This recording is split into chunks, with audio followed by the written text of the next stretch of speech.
Welcome to this week's edition of the Casual Shooters Podcast, your premier podcast for the casual shooter.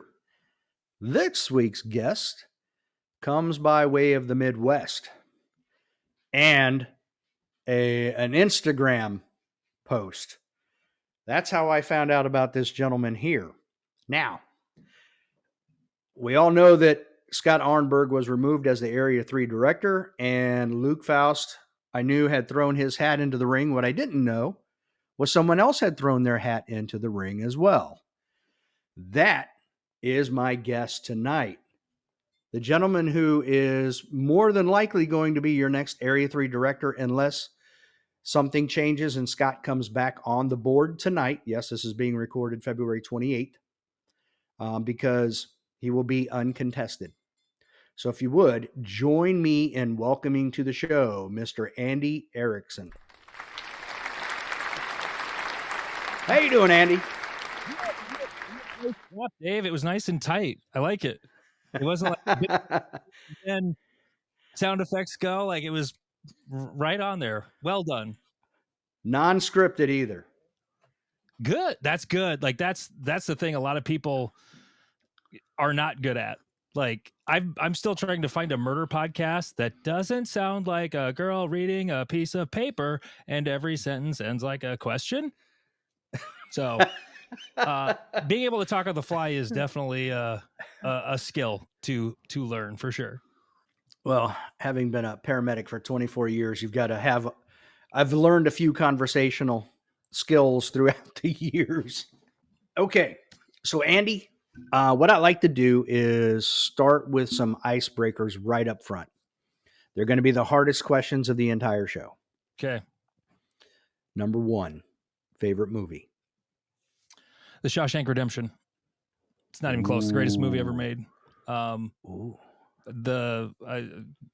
It's just not even close. It's a movie made from a book that's really short, and it's almost everything in the book is in the movie. There's some like extra graphic stuff that was removed that didn't make the movie. The prison rape stuff, but I mean, it was there. It just wasn't graphic. It's right. It's one of the greatest movies ever made. And there's a reason it's number one on IMDb's top 200. But I have like I actually listened to your last episode, so I kind of knew this question was coming. Ooh, I have like a 1A, like the most fun movie anyone can watch is Back to the Future. But the original, just like the original. All three of them are great. Okay, but the original is just like the most fun movie. They're great. My kids loved them. It's funny because not last night, but the night before on YouTube, I watched the whole Johnny Be Good, Michael J. Fox scene. Mm-hmm. No, those movies they're so good. The first one is really good, but the third, I mean, they're all good. Like they're just fun. They're just great movies. And a good friend of mine, he's not that much younger than me, but he'd never seen any of them. And I gave him my DVD trilogy that I had and said, here, go watch this. That was like a year ago. I still haven't got it back. He still hasn't watched it. So there you go. Oh, that's not much of a friend. No. He'll learn someday. Okay. So question number 2 then. I don't remember it though. Favorite the movie book. One was the only one I remember. Favorite book. Okay. I did remember this. Okay. And I did remember the answer I was going to say. And that is With the Old Breed by Eugene Sledge. Oh, okay. It is. I got it because it was one of the books based on the Pacific miniseries, or that the miniseries was based on. And I read that and just could not stop reading it. It was so raw and real and not fluffy. Like if you've ever read Band of Brothers, by comparison, it's fluffy. It's, it's like pop history. And With the Old Breed is just like it was him in, talking about everything that he went through. I've since listened to the audiobook a bunch of times, and I think the guy's name is Joe Mazzello that played him in the miniseries. He does the audiobook reading, and it's in that voice, it's really, really good. No, far and away, that's my favorite book. I have a 1A for that one though too. The book MASH. A lot of people don't know it was a book first. I didn't know it was a book. It was a book written by Richard Hooker, and then it was a movie, and in 1970, and the movie. I will fight anyone who says the TV show is better than the movie. The movie's so much better than the TV show, but the book is better than both. It's so good. Just it's hilarious. It's one of the funniest books I ever read, but it's also one a lot of people don't know about. So that's kind of why I wanted to mention that one too. So I'm cheating. Yeah, I had two. Now I really have no idea what the next question is, though. Well, I want to go back for a second because I downloaded that the book with the old breed and Helmet for My Pillow. I just haven't gotten around to reading them yet. So the Helmet for My Pillow is also very good, but he was a writer, and it's written like a writer. Like that's kind of the difference. Like the fact that he doesn't know. Like he wasn't an incapable writer, he was a college professor. He's not uneducated or anything, but he didn't do it like it was art. It's just raw and plain, and like some of the criticism of that book is that, but to me, it's like its strongest thing is the fact that he wasn't a writer, the way a lot of art. I mean, he's just writing from the heart, and he's just writing what he experienced. And exactly. And Paul Fussell is a guy who was also served in World War II and has written many books. He is a writer, and he does the foreword for that book, and he just it gives it the most glowing foreword you could imagine, because it's one of those rare books that's just so like a regular writer, a professional writer couldn't do it as well as he did, just because he just had a way of explaining things that was just so perfect. And I remember I loaned that book to my dad, and all of a sudden one Sunday afternoon, he calls me. We're on our way back from Minnesota visiting my in-laws. He's like, "Yeah, that book you loaned me? Yeah. That's the best soldier memoir I've ever read." I'm like, "Yeah, it's pretty good." It's really good. But he had read a lot of them. So then I didn't even realize how good it was until I heard other people talk about it, and there's not really much better than that book. So, well, I'll be reading it next week. I have a total knee replacement, so I'll be sitting around. I'm working on it. I will read it. Good luck. I'm working on a knee replacement. I sat in a car for 5 hours last weekend and wrecked my knee, apparently. I don't know why that happened, but it's slowly getting better, but yeah. Okay. All right. So question number 3 was, I don't know if you're into superheroes or not, but if you are, who's your favorite superhero? If not, favorite historical figure? If I'm going to just pick, just to answer the question, I'd say Spider-Man. But superhero movies, I think are dumb. I don't like superhero movies. Okay. It's like the same movie 47 times with, like, I just don't, I'm just not into them. The only ones I ever was into is the Spider-Man ones. And I don't know why that's the one where I'm like, yeah, those are okay. I like those, but historical figure, I was this close to being a high school history teacher until I switched majors to broadcasting. Favorite historical figure is it'd be hard to narrow in on. It'd be so hard. Okay. Because like I'm more interested in like the everyman than like the really famous people. I think that's why I like that E.B. Sledge book so much is because he was just a guy, and so some of the I think another book that I really, really liked was the I can't think of what it's called. I have it here somewhere. But the book Don Malarkey wrote, his was like pretty much all of the Band of Brothers guys wrote kind of the same book, except it was their personal details. But his was more raw, more personal, more of his. He actually talked a lot about his personal pain a lot. That was a pretty good one. Like, I don't know, but that's sort of not the question. So let's just say Spider-Man. Yeah, we'll go with that. That's good. I actually watched a lot of Spider-Man cartoons in the 70s, and I swear they had the best bad guys. I vaguely remember those. I was born in 77, so I remember when we still lived on the farm, we moved when I was 4, and I have vague memories of, the Spider-Man cartoons on or show or whatever, and I would run under the sink to grab the coloring mat thing that was Spider-Man to like pull it out and do that. And that's probably why I like Spider-Man. But I remember I have vague memories of what you're talking about though. I turned 11 in 77. Well, So I have very good memories of 1977, very vivid memories.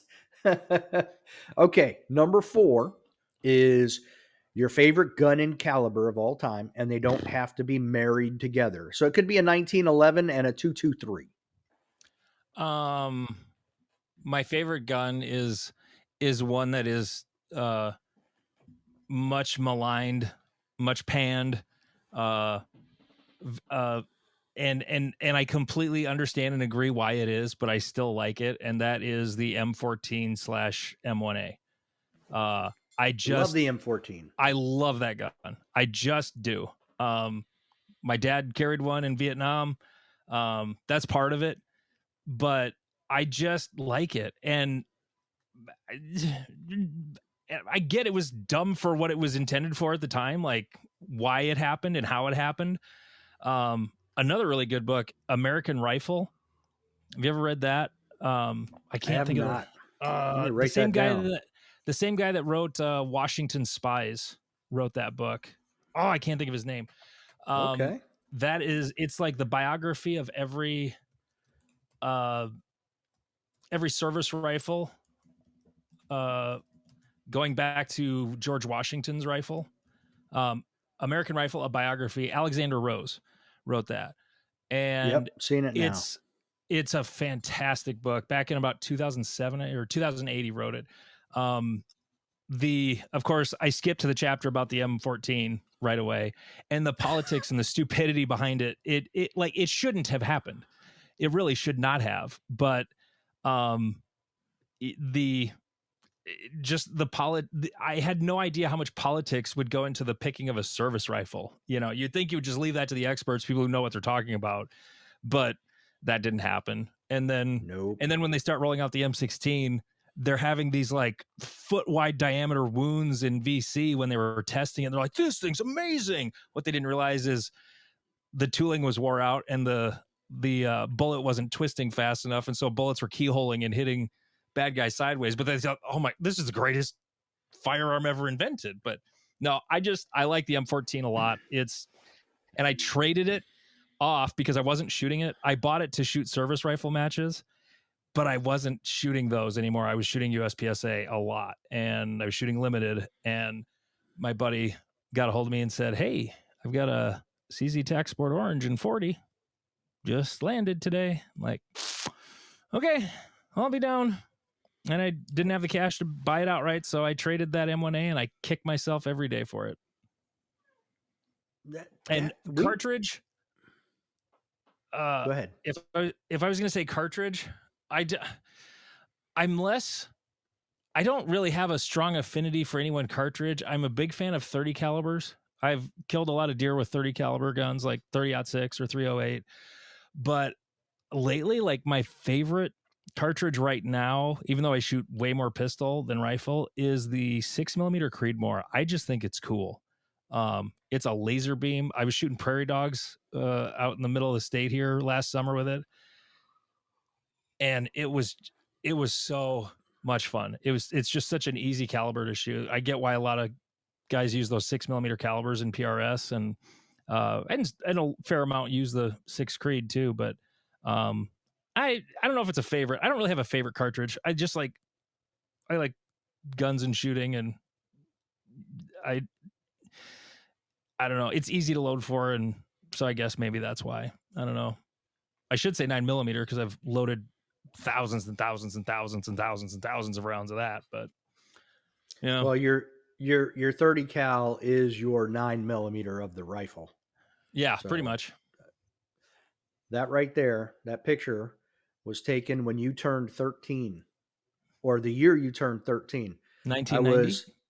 1990 Marine Corps rifle team with an M14 1,000-yard line practice. Nice. Yeah. We have more in That common was than you know.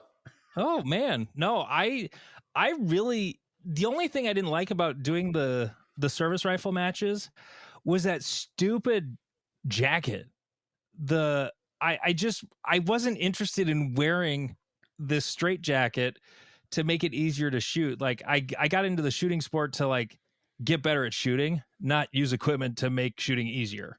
And so so when I heard a USPSA match going on right behind the berm I was shooting into for the service rifle match, I'm like, what is going on? I thought they were doing an MP5 demo back there or something, or there's National Guard out there shooting fast or whatever. And I get back there and it's just these guys in shorts and t-shirts running around with Han Solo blasters using the force to guide bullets and actually hit almost everything they're aiming at. I was like, wow, this is awesome. I want to do that. And yeah, I got away from the service rifle pretty fast, but I really did enjoy it though while I was doing it. I learned a lot doing it for sure. The other factor, the factor for me, the reason I switched, because that's still my first love, but it's so much more expensive than practical shooting Oh yeah, as a sport. the ammo It's just alone. the ammo. And look, if you're going, I can drive most places and shoot a USPSA match and drive back and not be exhausted. But a lot of times those service rifle matches are 2 days. So you're driving down on a Friday. Like for me, it's 3 hours to the closest service match. Oh Other than the geez. one here at Quantico, which they don't have that very often, I have to drive down to North Carolina. So I'm driving down Friday. I have a hotel room Friday night, Saturday night. I shoot Saturday, Sunday. I've got to load my ammo.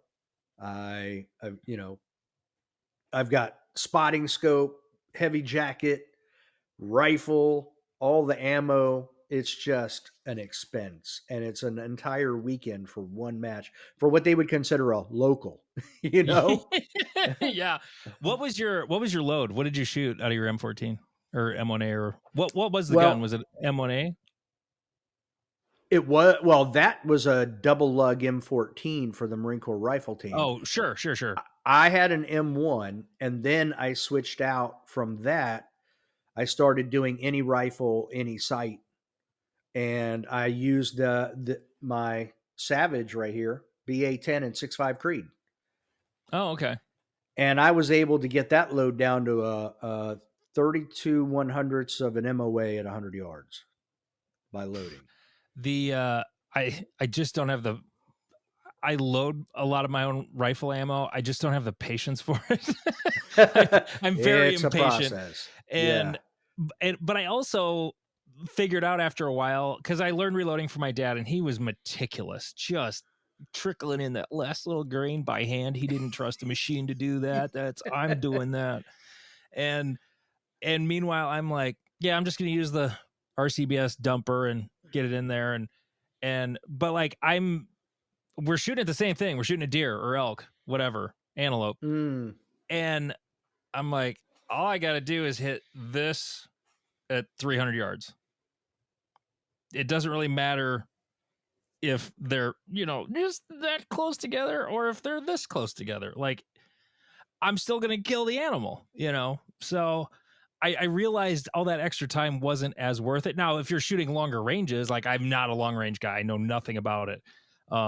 Other than I'm not good at it or capable, uh but like I get that it matters, and as a competitor you're going to remove every single thing that could be a problem to leave it to be just you are the only thing that keeps you from winning, and I get that, and but at the same time I will find myself getting mildly really really really compulsive about my pistol ammo sometimes. Like, this, why are my bullets not seated as deeply all of a sudden, or and it'll just be in my head. Like, I'll just imagine a problem that isn't even really there, and but I never get that way with rifle ammo. It makes no sense. But Yeah. I was talking to someone recently and, I was saying it takes about, I would typically load somewhere between 100 and 120 rounds for a match. and it would be a minute per round. So it would take me at least 100 minutes just to load 100 rounds. And he said it took him 2 hours to do 100 rounds. I'm like, yeah, it's pretty close to the same thing. And It takes a is long that time. with your, like, all your cases are already resized, or is that like start to finish? Yeah, that's resized. That's literally just pouring the powder, Oh, so seating the your case bullet. prep's done already. Yeah, all that's Oh, done. It's damn. literally pouring the powder, seating the bullet, measuring each one of them. Yeah, Yeah, that's going just deep. those steps. Yeah, Yeah, I would use a tweezer for each kernel if I had oh to, one at a man. time. Yeah, I don't have the patience for that. Not even close. It's hard, but I unfortunately I even with USPSA or practical shooting, whether it be IDPA, USPSA, whatever, I still have the problem of no. I understand this is the aiming area, but I still need to hit right here. Yeah. So I still have that problem. Yeah. I started out that I got over that quickly when the more I shot, it's like, hey, it's just got to be good enough, you know? And I got over that relatively quickly after, you know, and that's when I teach classes, people will think they need to shoot this when they're shooting their pistol, you know, and it's like, no, I mean, if you're hitting that, that's great, you know, slow fire. Sometimes some guy will, you know, he'll think he's hot stuff, and he'll be shooting this little ragged hole about like this until he gets to about 10 yards, and then it starts to shape like this a little more, and then it's, you know, then he gets to 15 and it's like that. Even sometimes I'll have guys that'll be really, really tight all the way out, and I'm like, cool, go faster. Because like that's cool, but you know, now do it more quickly. Like, this is a concealed carry class. You know, this is shooting to, you know, how you're going to do under pressure, not when you got all the time in the world to like make sure you draw a fine bead on that target and just, Mm-hmm. you know, like you need to press the trigger now. Where's it going to land? That's what I try to get people to understand, that, you know, you're not going to take all day. That's the thing about when people get into USPSA, or like I tell people about it, I'm like, it will ruin going to the range for you. It's going to completely Yeah. ruin an indoor range, because it takes something that was really fun and makes it kind of boring. And I still go to indoor ranges from time to time when I need to, but it's usually just because like I'm testing something on a gun or something, you know. It's not because I'm, you know, even in the winters are pretty brutal here, but I don't usually, outside of classes I'm teaching, I don't really go shoot a whole lot indoors, even in the winter. I just dry fire a whole bunch. Where is here? Sioux Falls, South Dakota. Ooh, yeah. I imagine that gets chilly. Well, it was 4 degrees this morning. On Monday, it was 72.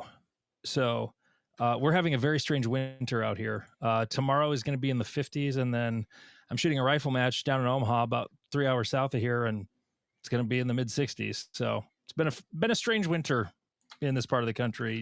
We had some super cold. We had a couple days that were 26 below zero with the blizzard going on, but it was just the one time back in, I think it was December, but been a weird year. Okay.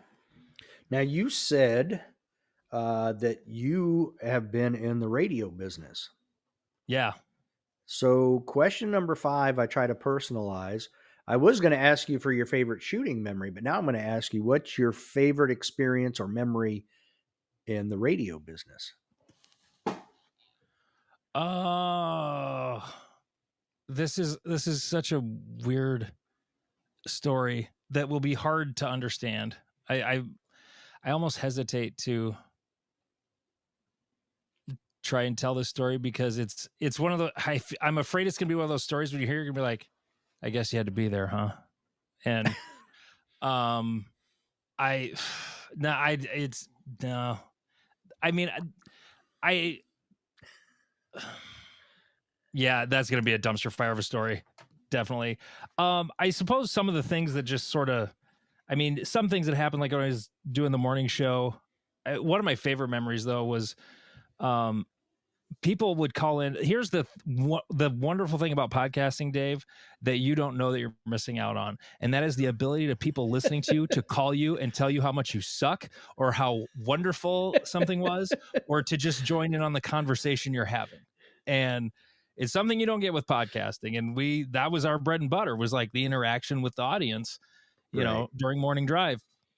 And I was bitching about my neighbor in my backyard built a fence, like a wooden fence, like 6-7 foot fence all the way around, because he had dogs and whatever, and he wanted to build a fence. And I was, exaggerating, talking about it, just doing this like fake complaining storytelling thing on the air, just for entertainment purposes. And I was calling it a wall. He's building a wall around his yard.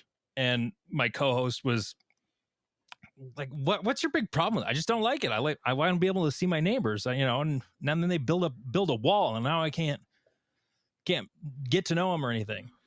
And we get off the air, phone's ringing, answer it. We never took the phone calls live because we didn't have a producer or anything. It was just me and my co-host. Okay. So I was, the host, and I'm running the board and, answering the phones and whatnot. And anytime you heard a phone call, it was recorded and played back. We never aired live phone calls. But this guy calls up, and as soon as I answer the phone, he's like, I can't stand you left-wing media people talking bad about Trump. And derp, derp, derp, derp, derp. He heard wall and conflated it with me talking about Donald Trump. And Trump was never part of the conversation at all. It was literally about my neighbor in the backyard. It was crazy. But another very memorable thing, sometimes people don't believe me when I tell them this. I didn't seek out the interview. It landed in my lap. I interviewed Hillary Clinton back in 2008 when she was running against Obama. And the only reason it happened was because it was the one time South Dakota's primary mattered. Our primary is late in the election run. It's in, I want to say it's like in June or July. It's like things are usually decided. The candidates are pretty well decided by the time our primary happens.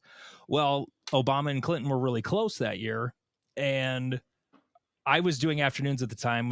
I was the program director most of the time I worked there, but I was doing afternoons at the time. And my boss comes down and goes, hey, I got a weird question for you. I'm like, yeah, what? Do you want to interview Hillary Clinton?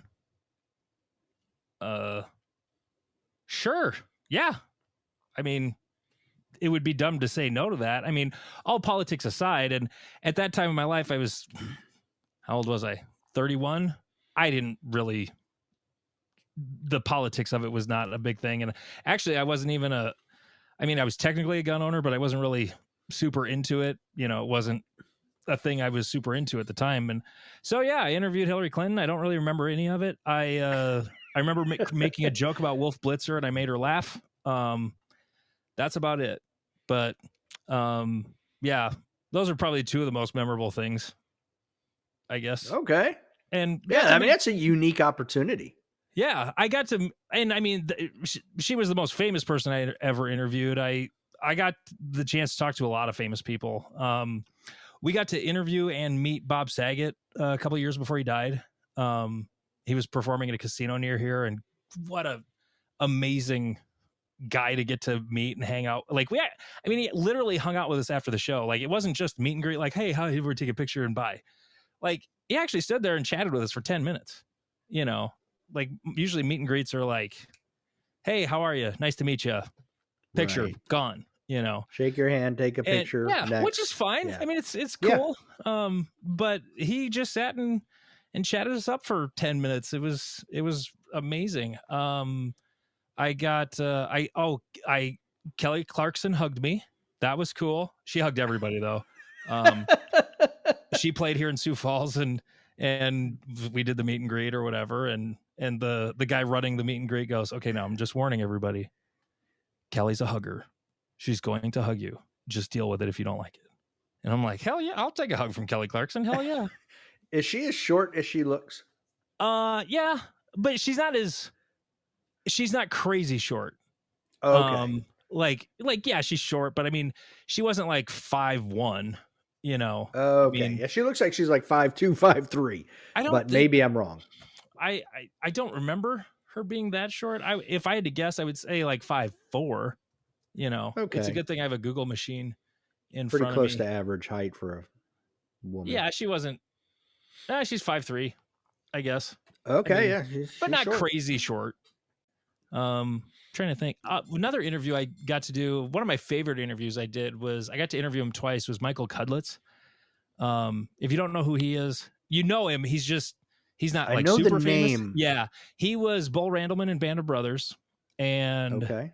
he played Abraham Ford in The Walking Dead, and he was also on a show that was amazing that got canceled because of it got moved to TNT because of Jay Leno. Was Southland. It was a cop show that Mm-hmm. was really, really good. That was the show I got to interview him about.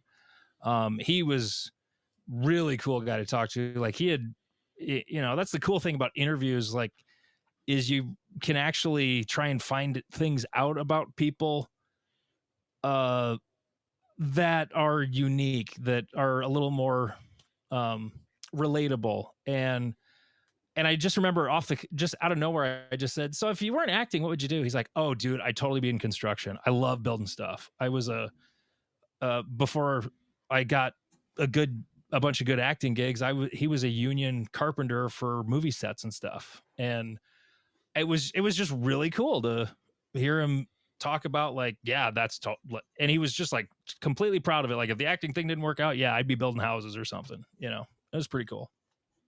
Okay. Yeah, that's pretty cool.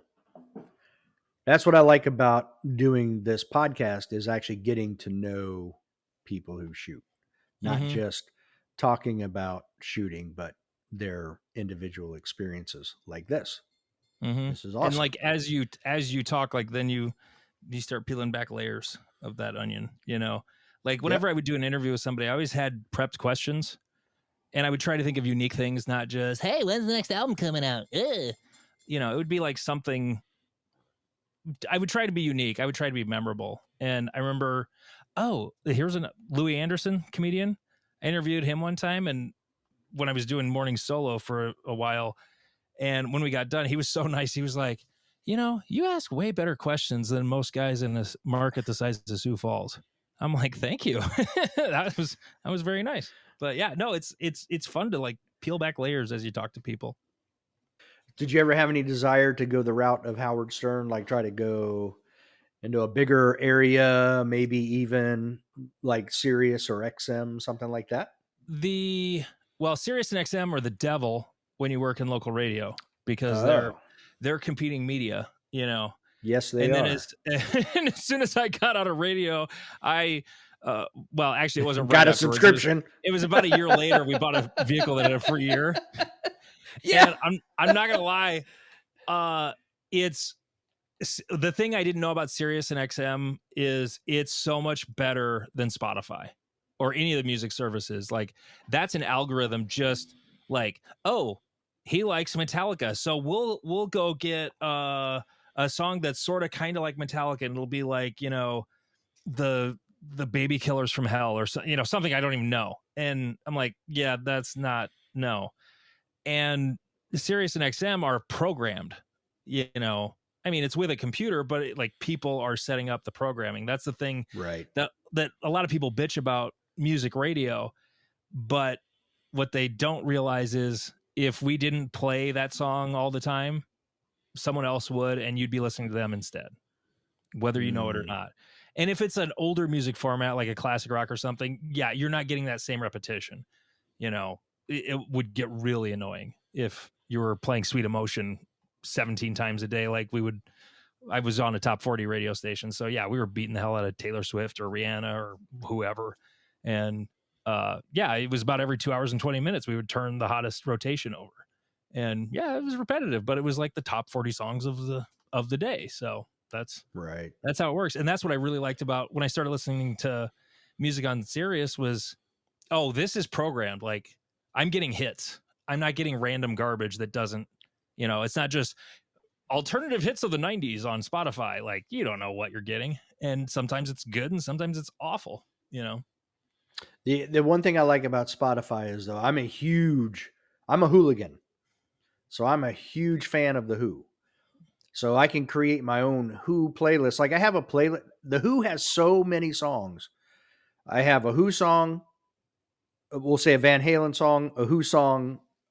Name another rock band. AC/DC, a Who song, Mm-hmm. then another rock band, then another Who song, and it goes for hours. I could drive for probably 6 hours and not hear the same song twice. But serious though, I can put on the NFL or 80s channel and Yeah, like anything and you're go all into, day. you Yeah, can listen to a whole bunch of. Yeah, but exactly. like as soon as like I'm of a very very, I mean, and you are too. I mean, you're 11 years older than me, Dave, but you're not that much older. You know, you and I are old enough to remember a time where there weren't cell phones, where you didn't carry all your music around in a little digital box. It was in a big book of CDs or cassettes, Yep. and they were in the Singles, car with baby. you. Yeah, the singles, they were amazing. Some of those Yes. B-sides of the singles I still have. They're great. Um, the but when things started going to computer and digital, I remember being in college and the guy across the hall had a CD burner and I was like, this is amazing.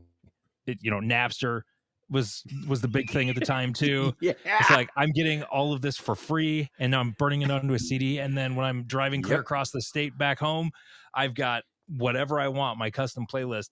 But something I was also doing at the time, I don't really have any of the music that I downloaded from Napster anymore, but I was ripping my CDs, as like when I Hmm. got my first MP3 player, that was like the impetus to start ripping my library into digital form. So I don't have every CD that I own ripped, but I have a lot of them. So I don't need Spotify because I already have it. Like I have my library, on my phone and listen to it that way.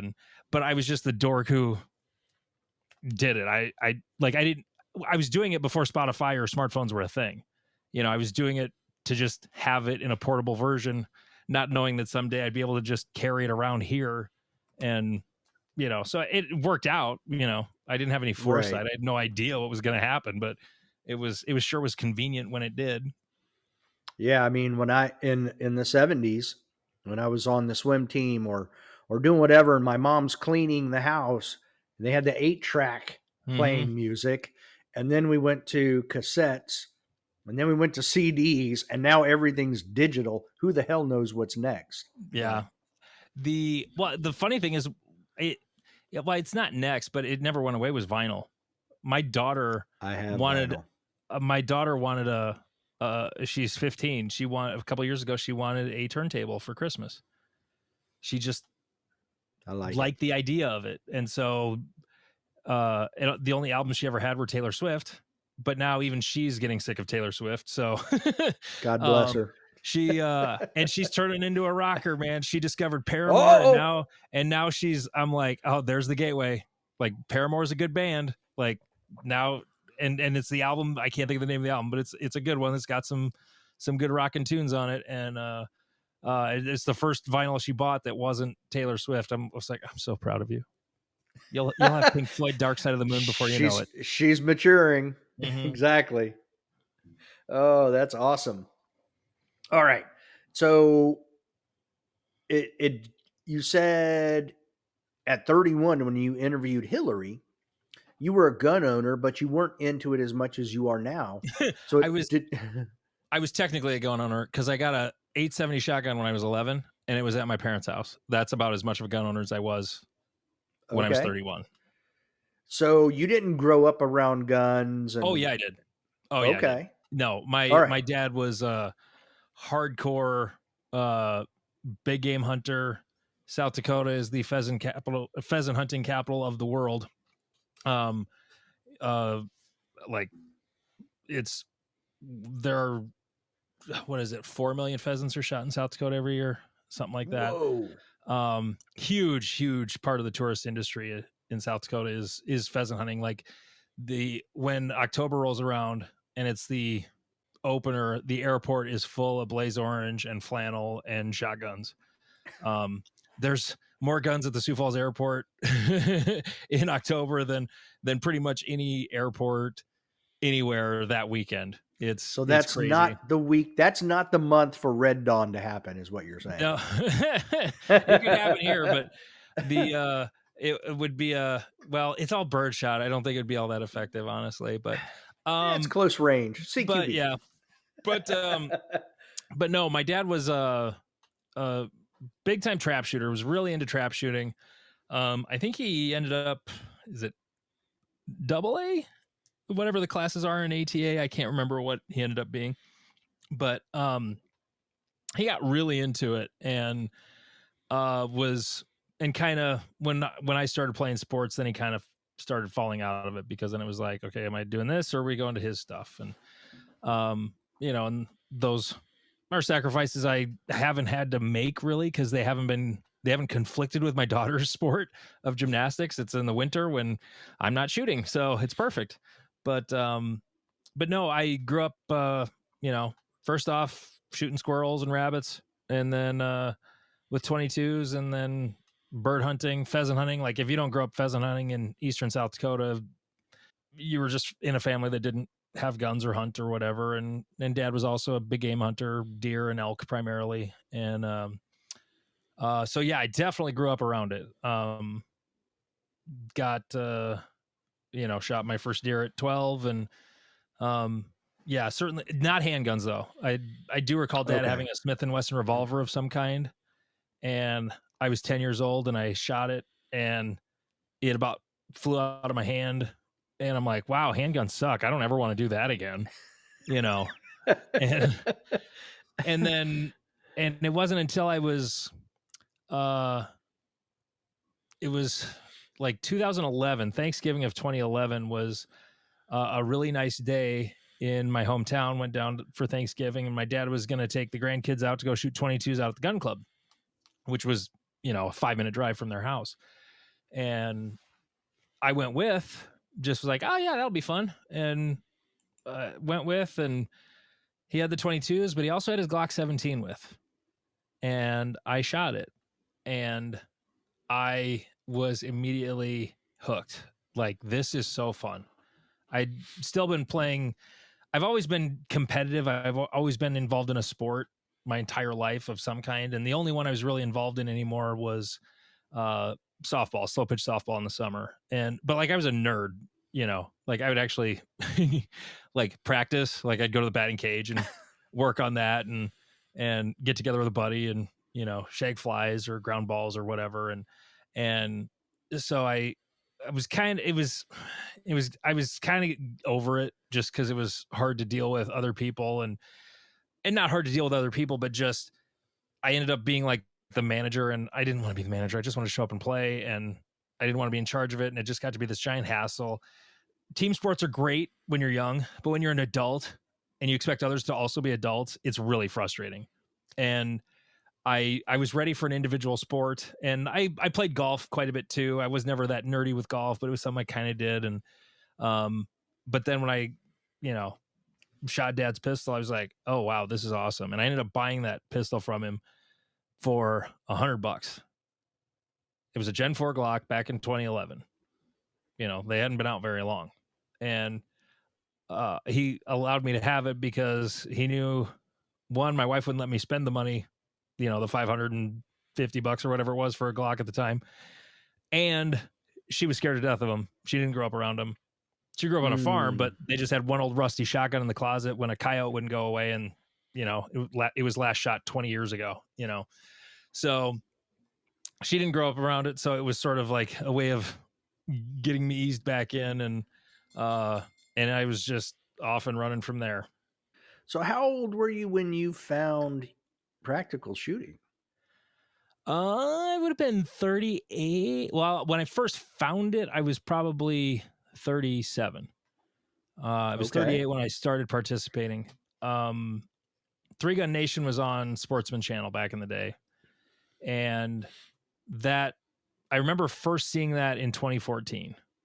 And I was like, wow, that's really cool. I had an AR that I got a couple years before that. But I had also that same year that was the year I bought I still have my first target for my M1A. That I bought in, what was it, October? Yeah, it was October of 2014. And it was, it was something I was interested in, but like, I didn't know anything. I didn't know anything about shooting. At that point, I'd been reloading ammo for a year. I really knew nothing. And so I had been watching that and then was Googling around and found on YouTube that, there's a club near Sioux Falls that does 3-gun. And I want to do that. And so I got my 870 pump gun and my AR. And I read an article I think by Jesse Tischhauser on opticsplanet.com about, hey, just get a 1 to 4 variable scope. Make sure it's got at least 100 feet of field of view at 1 power and you're good to go. And I was like, okay. So I got a scope that was like that, saved up, spent the $300 on that old Burris scope, and then went and shot the match and was terrible. It was absolutely awful, but I had a lot of fun. It was great. And I was shooting with one of the guys that I was shooting with when I was a total noob is now one of my best friends. And he actually ended up on 3-Gun Nation. And I think the last or second to last year they were on TV. He ended up on there, but I was totally hooked. And then I shot that first year. I only shot the 3-gun matches and I shot the classifier only match for USPSA, but I didn't realize if you hit the white targets, that's bad. So I was just flinging bullets like it was 3-gun. I just thought it was 2 to neutralize. I didn't know there was scoring. So I was just like, I was just throwing bullets and it was a pretty tough classifier this one stage. And I got a 0 on it. I'm like, 0? I got hits. Yeah, but for every one of those 5, you got minus 10 here. And I was like, oh, okay, that's different. All right, well, I guess you live and you learn. And so I found out real fast that pistol was not something I was good at, as most people who start with 3-gun as their first shooting sport. So I started shooting more USPSA, and then that's when it was only 1 gun, and just the more challenging aspects of shooting a pistol really started to appeal to me, even though I still considered myself a rifle shooter for a while after that. It became like all of a sudden I realized you have way more pistols than you do rifles, and you're way better with the pistol now than you really are with the rifle, to just like pick it up and go. I mean, it translates in that direction, but I was like, wow, I guess I'm a pistol guy now, I guess. So yeah. And so that's when it got going, was 2015. Okay. And were you using that Glock when you first started? Yeah. Shooting that Glock 17.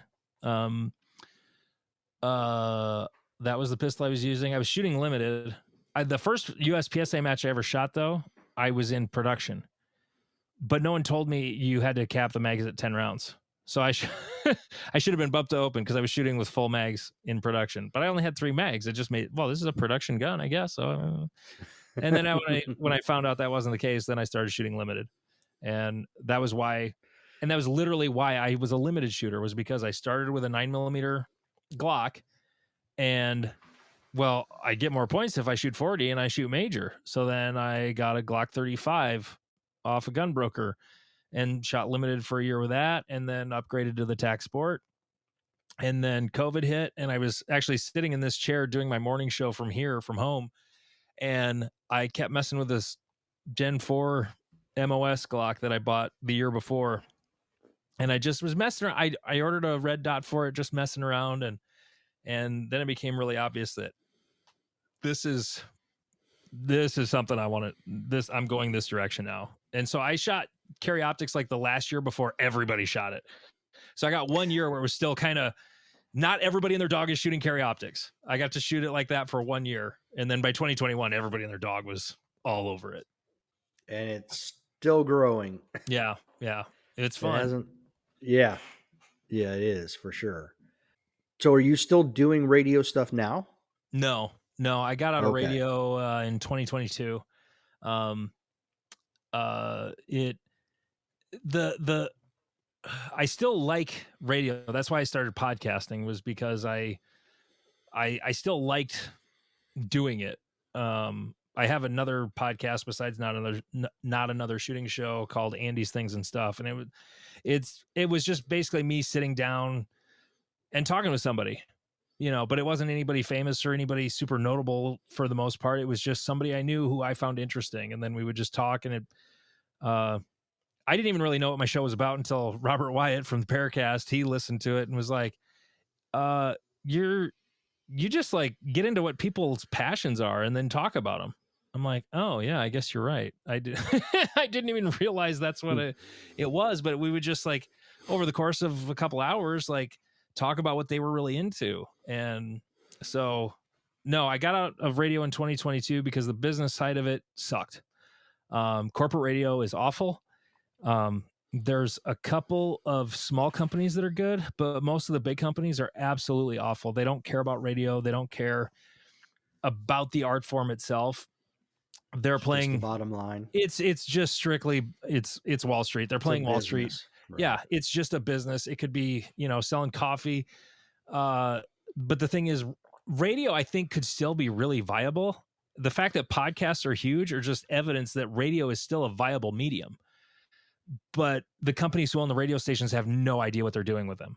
They just don't know what to do with it. And there's a few mom and pop companies out there, smaller companies that do get it, and they're very far and few between. Some of the best radio I've listened to is like super small town radio. And yeah, I mean, their jocks aren't getting rich or anything, but they're good, like it's good local content that I just enjoy hearing when I'm in another town. But so I quit doing that. Basically what it came down to was, I had the number one morning show in town, and they wanted to move me and my co-host off of mornings to put a syndicated show on. Wow. Yeah. Because the syndicated show is cheap, and then they've got a live body for the midday and the afternoon. And I'm like, this is a terrible idea.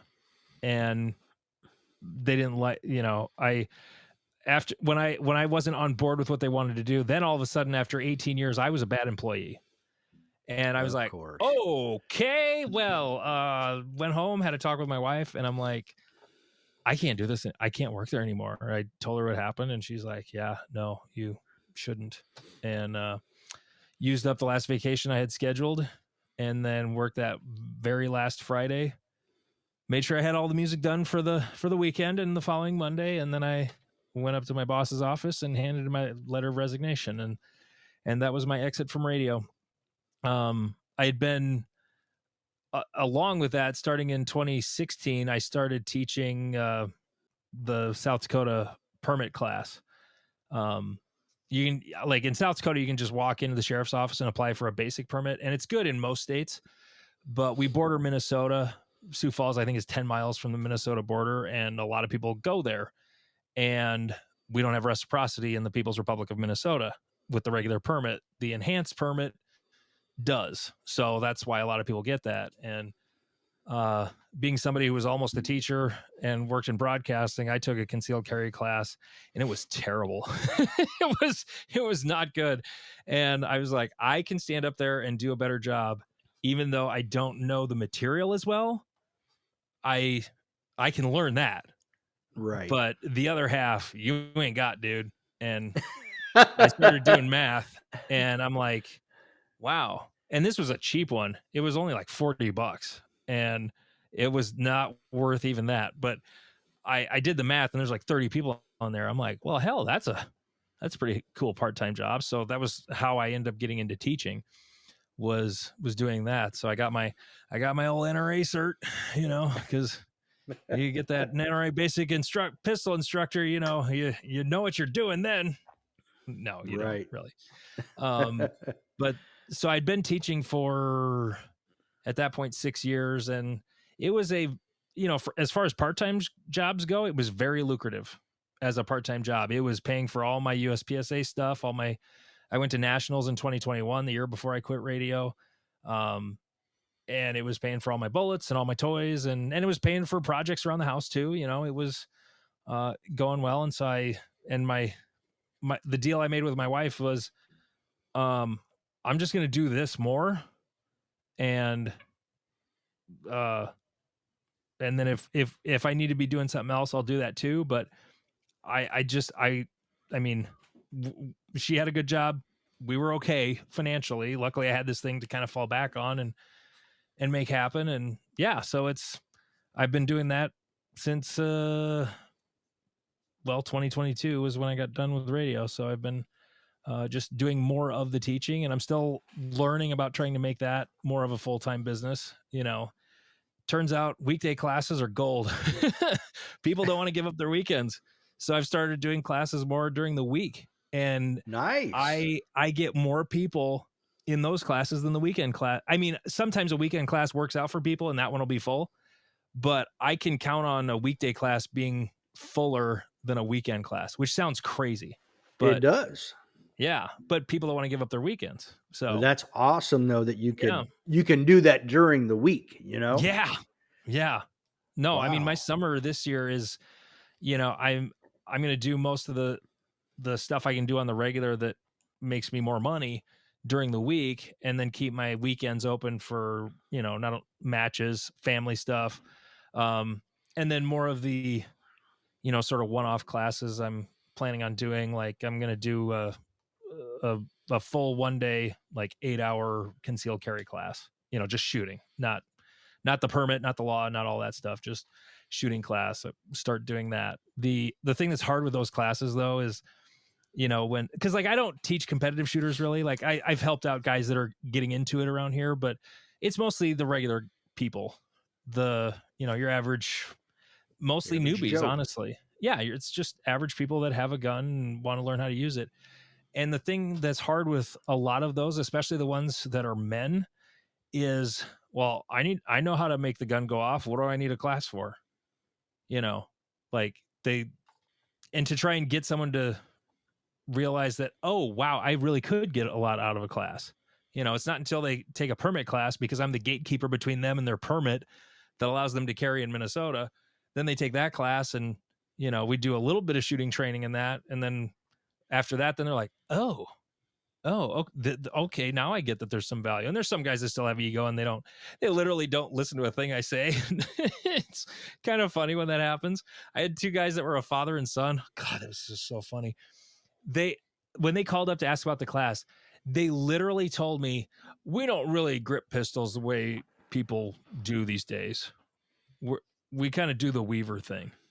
Like they preemptively told me on the phone, I don't have an open mind, which was fine, because I just left him alone. Like, you do you, buddy. Like that's fine. It was hilarious. But yeah, so no radio anymore. Doing teaching. I also got into some commercial driving. I drive a school bus and I love it. It's crazy. Whoa. I never thought I would have, but That is crazy. That's a year crazy ago, talk. a year ago in the winter though, not a lot going on. I'm sitting around the house doing nothing. My wife's like, you need something to do. Okay. Well, so I started driving school bus, and it pays pretty damn good for the 4 hours I'm doing it a day. And I got paid to get a CDL, which now is costing money to get. It's not like you just go take a test, go drive, and it's over. Like they're requiring training now, and to even get them. So I got paid to get trained for that. I upgraded that. I'm doing a winter seasonal commercial driving gig with the state DOT, snow plowing, which has been a kind of disappointing because it's barely snowed here this year. So last year we had snow on the ground from December till April, and this year it's barely snowed. And let me tell you, driving a snowplow is really fun. It's a blast. It's so fun driving those giant trucks and throwing salt and brine and whatnot all over the place. I'm so much happier now than when I was doing radio, just because of the way the business was. Well, that's awesome. Now, so you got in 2015, you get into practical shooting. Mm-hmm. Um, do you do any match directing, RO, CRO, anything? Yeah. I usually, when I get into something and I really enjoy it, I usually go all the way. And so I started off like a lot of, I just went and took the RO class, went to Omaha. They had one in March every year. So I went, and there was a whole bunch of people from Sioux Falls that went down there for that. Um, got the RO cert, and then started ROing and did that, and then and was content with that. I wasn't really looking to, I never saw myself as a match director or a CRO or anything like that. It was just like, yeah, I'll be an RO and learn the rules. And I've always been a rules guy. Like, I ref high school football for 6 years, I think it was. You think USPSA's rule book's thick? High school football, NFHS has 3. There's literally 3 books you have to learn to ref Wow. high school football. It's crazy. And they're so, all these weird scenarios can be really wild, but um I enjoyed learning the rules and that sort of stuff, and knowing what's actually going on. But then, let's see, what year was it? 2020. The gun club I'm a board member of, Sioux River Sportsman's Club in Canton, South Dakota, just south of here. Just as a honestly, the idea was, it was just to be a moneymaker. We were going to become a USPSA affiliated club. The Sioux Falls Practical Shooters were at a different club northeast of town, and we weren't trying to compete with them. I mean, they're our buddies. That's who we all got brought up on with it. We just wanted to do it in addition to that. We're planning on just having weeknight matches throughout the year, maybe a weekend match here and there when they didn't have, because they have quite a few matches out there, roughly every other weekend. So we weren't trying to step on their toes. We just also wanted to do it. And so I was the biggest USPSA nerd at our club. So I took it on and was sort of spearheading that project. And was it that year? No, I think it was the following year. God, I don't know. Actually, I think it was 2022. I don't remember what year it was. I got my CRO. I think it was 21 or 22. But so we did 1 year of USPSA in 2020. And then after that year, there was some drama at the Omaha club. The section coordinator stepped down.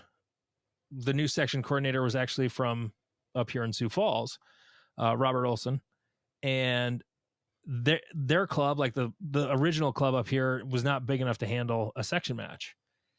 Ours could be, because we were expanding at our club, and he said, "Hey, you think you can handle the section?"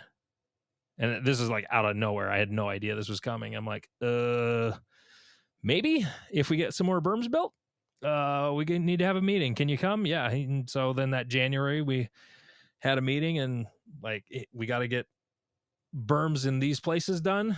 We got to get 3 other bays built. And all of a sudden, boom, that year I went from being a first year match director of a club to a level 2 section match director in the space of a year.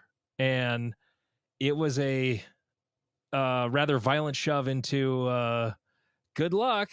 My buddy Jeff, who I do Not Another Shooting Show with, he still swears up and down that first one we had up here was one of his favorite matches he's ever shot. I tried really hard and got lucky like that. It went off without a hitch that first year. And then years after that, then I made mistakes. Like even the timing of the stages, like I didn't really know what I was doing, and it turned out perfect. I kind of got lucky the first year, and then the next year, I thought when a stage was going to be fast, and it was not fast. And we had a giant backup on that stage, and those things you learn. And then I think it was 20, it was either 20. Well, then I shot nationals in 21, mostly just so I could see a big match. I'd shot Area 3 and I'd shot Great Plains down in Omaha, but I just wanted to see something different that wasn't, because those 2 matches were pretty much the same flavor. It was 32 round field courses all over the place, and some kind of craziness. And I just wanted to see a match in person that was different from that. So I went to Low Cap Nats down in Alabama and shot that. and then I think it was the fall. I think it was actually in 2022 I got my CRO cert, and I tell you what, that class is really worth doing. The RO class, the way they do it right now is it's like checking a box, like, oh yeah, you're certified. Like, you don't really learn anything Okay. until you start ROing people, honestly. I think that class would be better if they did a lot of more online learning and then had people work with an RO, because you learn it when you're doing it. You don't really learn anything in the classroom. You're either a rules person or you're not. So, like, most of the like, I'm still learning. I learn a new rule every year. There's always something I'm like, oh, I didn't know that. Um, but the CRO class, just the stuff we did in that.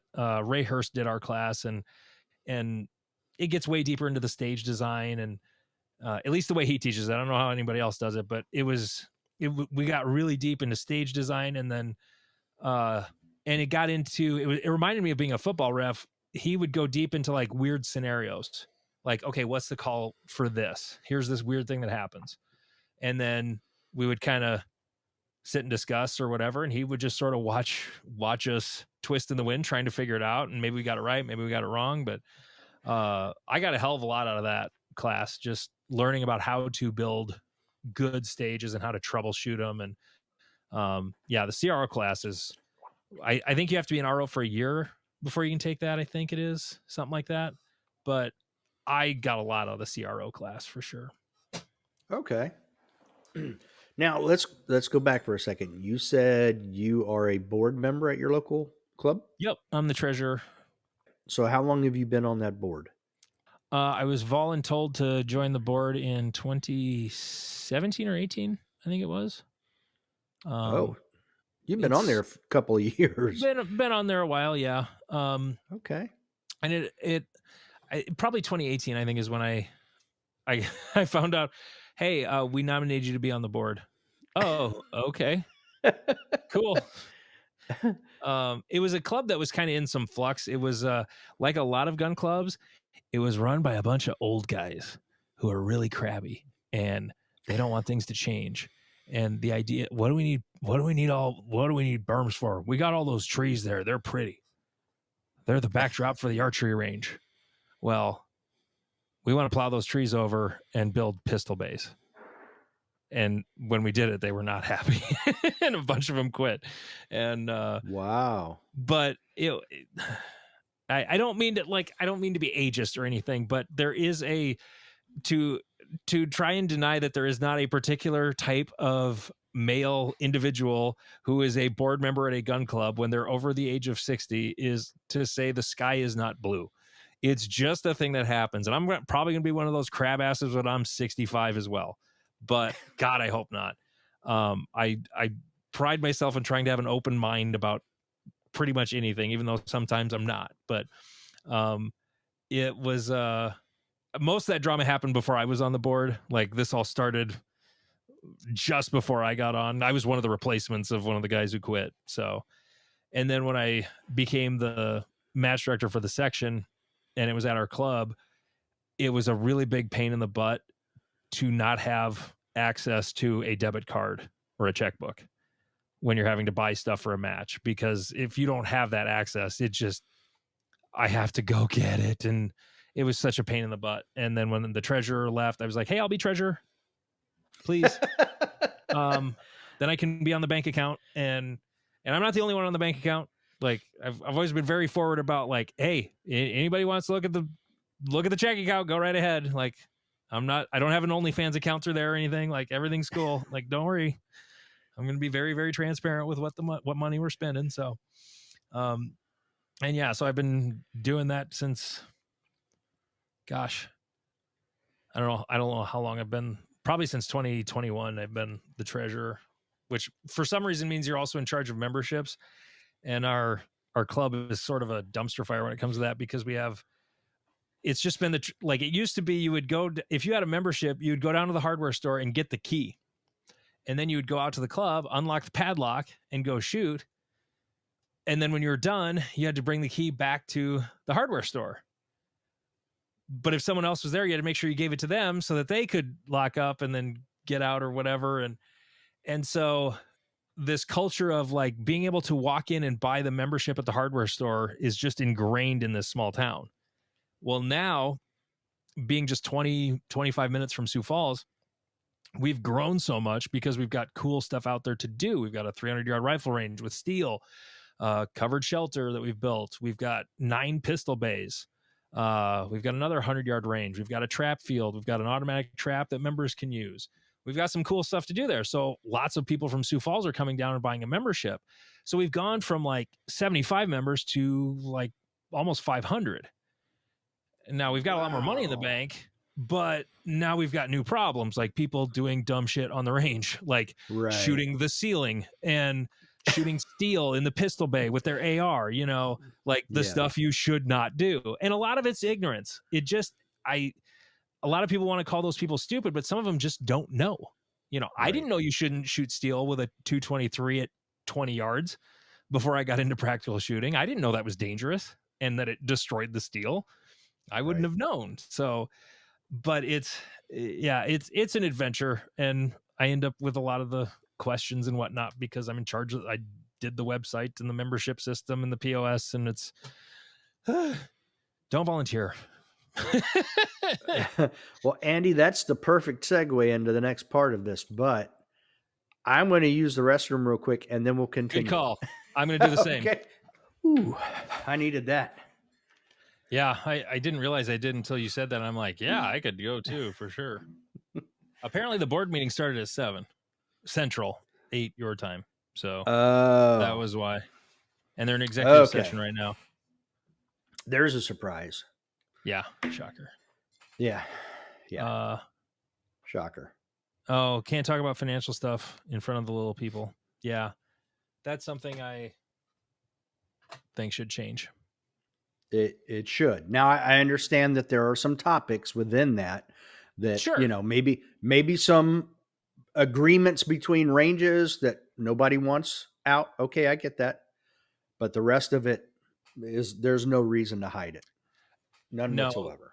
The bylaws are very broad when it comes to things that will be confidential. It's basically, if you just say financial information is confidential, that means they should never talk about anything money related ever publicly.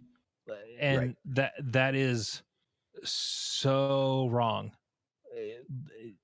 because all it does is hide everything. It hides the good stuff and it hides the bad stuff. And that's not good. At least that's not how I think it should be for a nonprofit shooting sport. If they're on the up and up, it shouldn't. You shouldn't be afraid of that. Agree. Totally agree. So that brings us to where we are now in the show, which is back in December, Scott Arnburg removed as Area 3 director. And as I said in the introduction, I knew Luke. I'd heard Luke had thrown his hat in the ring. I didn't know that you had until Luke posted the letter that he wrote stating he was withdrawing. Since you and him were the only 2 candidates, he was going to withdraw, thereby invoking a certain bylaw, which would basically elect you as the interim Area 3 director until such time there is an actual election. Well, not interim. Position. I would be the Area 3 Finish director. Out his term. It wouldn't just be the interim. It would be the specially elected area director. Gotcha. Okay. My first question is, being in Area 3, what is the pulse of the members in Area 3? We're pissed. Really, really, really pissed. Even people who don't normally care about the internet drama of USPSA are pissed. When people I would hear talking about it, we were in the off season, so we don't shoot year round here. There's some winter matches, but they're not even really USPSA. But when some people were aware of it, some weren't. And when I would explain it, or I heard somebody explain what was happening to people who don't pay attention to the internet drama, they were like, "What? Are you serious?" They got rid of Scott over an email. I like how Todd Weitzel said it. His crime was the equivalent of driving 56 and a 55 is essentially what his crime was. And as soon as funny story about that day, I had randomly just emailed Scott and said it wasn't random, but I wanted to pick his brain about some match planning stuff because he's been running matches at the Ankeny Ikes Club and outside of Des Moines forever. He's really good at it, knows a lot about it, and I just wanted to pick his brain about some stuff. So I scheduled a call for him. That call happened to be the day after the board meeting when he got the boot. So, oh wow! So this happens, and we had like a 10:30 call scheduled, and I called him. I'm like, "Hey Scott, how's it going?" He's like, "Well, I've had better days." I'm like, "No, I know. I'm fully aware of what happened because the news kind of broke that morning of what had happened." And because I literally 10 minutes before the call, I saw the Ben Steger video and was like, "Oh my God, what the hell is going on?" And I was immediately furious. I was so angry. I just, it boggles my mind that the attempt to hold this stranglehold on power is so important that any dissension has to be eliminated. And it's just so stupid. And in the process of this, I was the first time I said it to anybody, I was messaging with Joel Park about I was trying to organize like a meeting of match directors and section or match directors in our section specifically because I wanted everybody's pulse on how the section match should be. I'm not the section coordinator, by the way. That's Robert Olson, but I am the match director for the section. So I wanted to get everybody on a Zoom call and get a hold of everybody. And I knew Joel knew a bunch of the guys that were match directors further south in Kansas and Missouri. I hadn't shot down there much, so I didn't know any of those people. And I knew he could hook me up with them. So and in the process of this, I was like, F it, I'm running for Area 3 if this doesn't get fixed. I just sort of said it angrily off the cuff in a text message to Joel. And then I was like, oh wow, I really meant that. And so it sort of I never ever in a million years imagined myself in a position where I would run for an area director position. I not that I was unwilling to serve, I just didn't care to serve at that level, you know. And obviously I do serve the sport. I've been a match director now for going into my 5th year doing that. 4th major match that I'll be the match director of.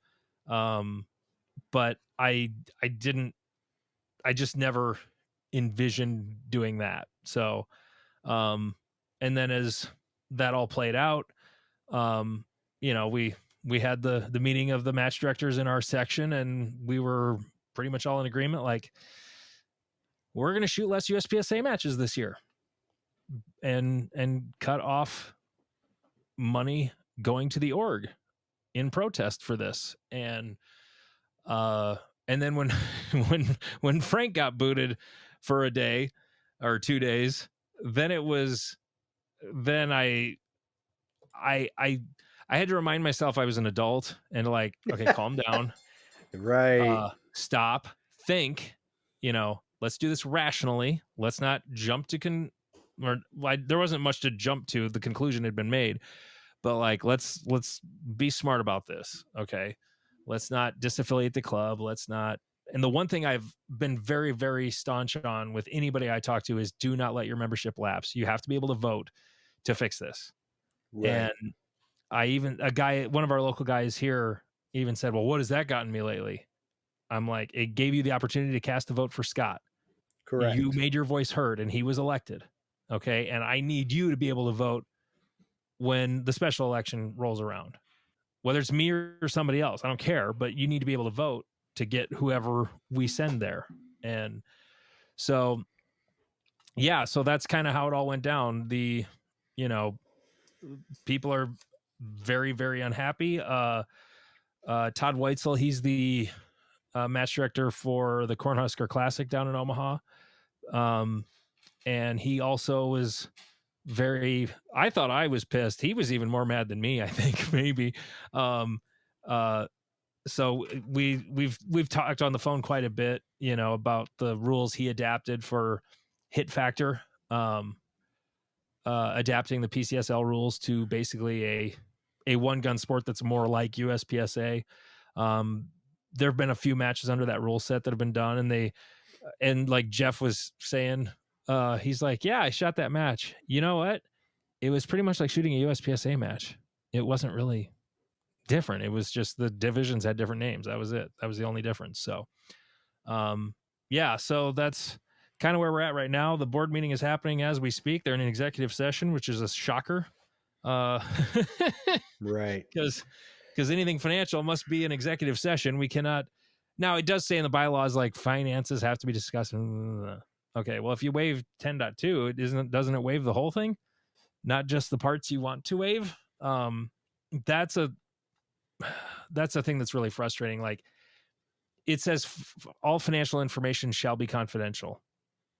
Okay. So I don't think all of it needs to be. It needs to be more specific. It needs to be stated employee matters and competitive negotiations. Like, to me, nothing else should be confidential. There's not a single thing. Agree. And honestly, like, when it comes to employee salary amounts, I don't think there's anything wrong with that being out there either. Like, the wage I'm making for the state of South Dakota, you can go look that up on opensd.org or .gov, whatever it is. I make $23.50 an hour driving a snowplow part-time. Like, it shouldn't be a secret what the employees are making at the nonprofit. Like, if we're just being open and honest, it's not Right. It's not that big a deal. Like, if there's disciplinary issues or other sorts of things like that, I understand that. That's different. Correct. But to hide behind all employee matters are confidential. No, not all of them have to be. I mean, every state employee in our state, their salary is on the internet. Everybody, every highway patrolman, every DOT worker, everybody who works at the driver's license place, all of them are all there to be found. And there's no reason why the salary shouldn't be there, other than people don't want to get crap for how much they're making for what they're doing, Yep. And a lot needs to change there, in my opinion. Well, Andy, you're very busy. Yeah. you have the 2 podcasts, like you said. Yep. You've got kids who are active. You're married. You're doing multiple gigs here. How much time do you have to devote to this? As much as it will take. That's something that's going to be, I'm going to be doing less of one of my podcasts for sure. The DOT gig is ending soon anyway. I'm only going in and working like one night a week for 4 or 5 hours, and then if it snows, then I'm working a whole bunch for a day or two. But that's going away here pretty soon. I go in and drive in the morning and the afternoon. That's just a few hours. I'm busy, but I've gotten very good at scheduling. If it's not in my Google Calendar, it doesn't happen. Like, if I hadn't put this in my Google Calendar, Dave, I would have forgotten to hop on the podcast. I'm not going to lie. If it's not there, I will miss it. But I've gotten very good and disciplined at planning my days and doing that. So, yeah, I'm busy, but there's room for it in my life. So, and I also don't, at the same time, like, I also don't think, like, these board meetings are ridiculous. I don't understand why they are having 7-8 hours of board meetings a month. This is not how this should go. There's so much just random jabber that we're now finding out about. What it was like before they were on the internet, who knows? Correct. Because, people, I'm sure, were getting screamed at and yelled at, for how dare you, and this sort of thing. And now that it's, on the internet for everyone to see, it's, The tone is much different, mostly, I'll say. Um, Well, but they made a strategic move on Monday. Did you? Which was, as soon as I saw what they were doing, I knew what they were doing. As soon as all you could see was the document that Yeeman was typing on and a tiny little image of him, they were covering everybody else so that now you can't see Donna roll her eyes. You yeah. can't see the other stuff. Like they were saying, Rick Steele, what is he doing? Playing video games or something? And I'm not trying to disparage Rick. I don't know him, but I mean, those were the comments that were coming out. But I don't know what Rick was actually doing. But with Donna, it was clear what she did. There was, And go yeah, ahead. no, it was sometimes people think things are strategic, and sometimes I think it happens out of uh inability to make it work better. um I don't know if Yeeman is the host for that, and he's like doing it with a phone and a laptop and doesn't have like another screen. I don't know what Zoom is the origin of it. But yeah, leaving the, where it's just like the one thing's up in the corner of the screen there is the only face you see while it's going on. Maybe it was strategic, maybe it wasn't, I don't know. But and I don't really care if I see who's on there. I care way more about what comes out of their mouth anyway. Agree. Um, I mean, if Donna's rolling her eyes, I'm pretty sure if I end up on the board, I'll roll my eyes a time or two as well. But uh, the I it just, I don't think the board members should have to work 20 hours a week to be a board member. I really don't. It shouldn't be this complicated. Yes, there should be stuff to review. Yes, there should be communication with members. Um, if things are less stupid, there will be less communication to have because there won't be as many people bitching and writing emails. So you fix some stuff, a lot of that goes away. Now, I'm not saying like that well, all I should have to do is show up for the board meetings. That's not what I'm saying. What I'm saying is that the board should do what the board should do, and that is to guide the direction of things, and then let the president and the managing director and the staff do the work, but do the work the board is actually wanting them to do, not going off on their own, doing whatever somebody else said. Like this whole re-registering the corporation in Alabama thing is just like, okay, that's kind of a big deal. Now, there's some Right. things where, okay, does it have to be a board? Like, not every decision made for USPSA needs to be a board vote.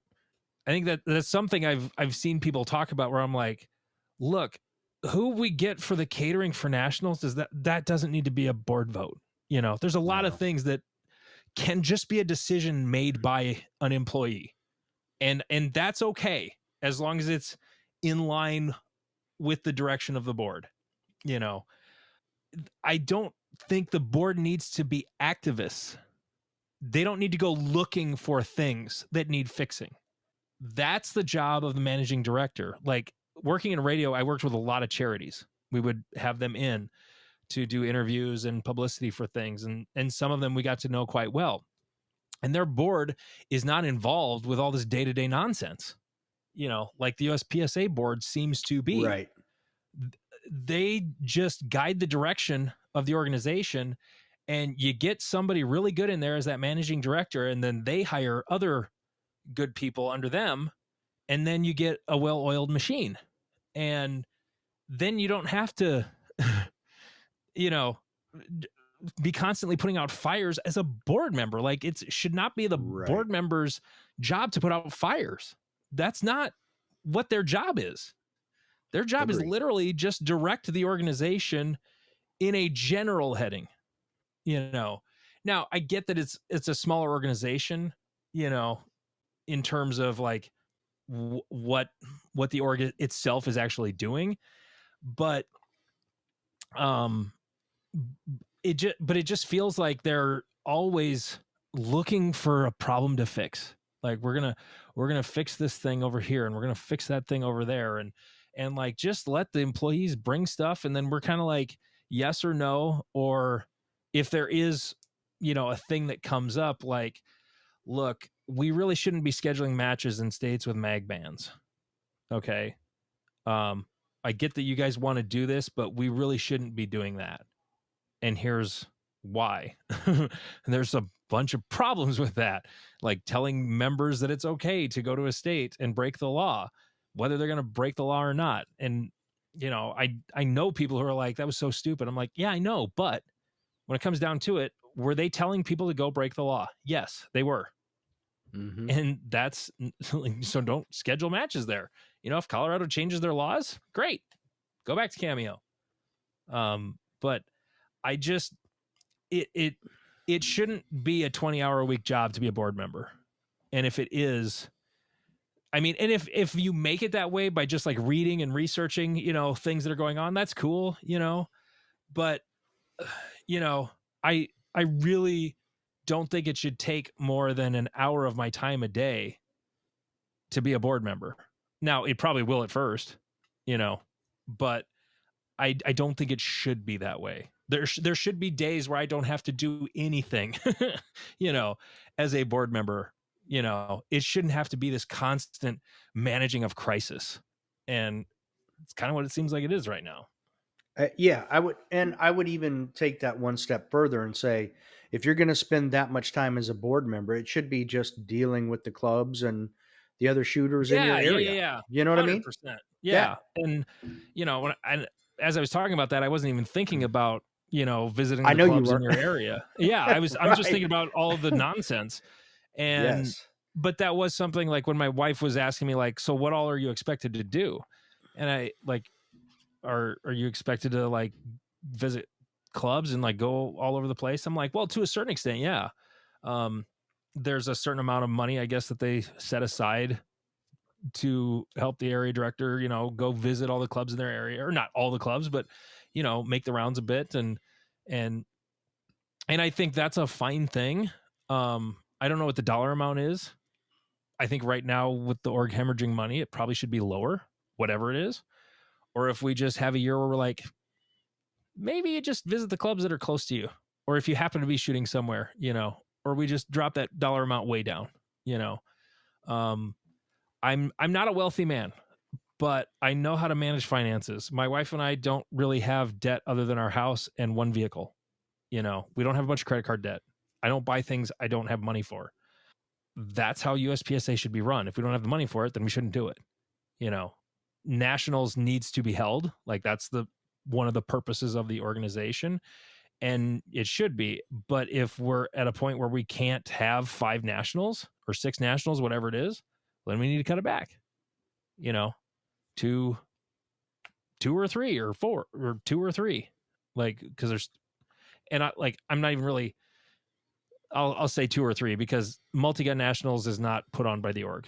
Like Forest Lake Sportsman's Club is putting that on, and they're just paying activity fee, so the org's not having to pay for that. So that's not an issue. I But then think haven't they given them money to help put it on though? I don't. It was my understanding that they. I mean, they got some support. I don't know how much, but for the Okay. most part, it was my understanding was they were just paying activity fee like you would holding any level 3 match. Like Okay. area 3 or area 6 or whatever, they pay activity fee on the match. So, the like Adam and his team are at Forest Lake are basically they're just dealing with it and then paying the activity fee. At least that was my understanding. So, Okay. um, I'm and there probably was some help. I don't know exactly, but I worked that match last year, so it was a good match. It really was. They did a great job up there. But yeah, uh, I won't pretend to have all the answers, but I'm sure I'll have opinions, and you know, Right. like And I get that. And nobody has all the answers. That's where, a couple years ago, I started saying, we should lean on stop being so restrictive as to who can see stuff going on and mhm. include more of our experts that are members. Because we have a lot of people that, I mean, there have been several. individuals who are accountants or lawyers or whatever who, you could reach out to and just get an idea of, hey, what do I need to be thinking about here? You know what I mean? Yeah. Something as general as that. And they may not want to actually be in a position as like a board member or something, but they're more than willing to answer questions or help out here, help out Mm-hmm. there, And I don't feel like we dip into that 20,000 active member pool enough. And like, I'll be the first to admit, like, I'm not some, genius business person.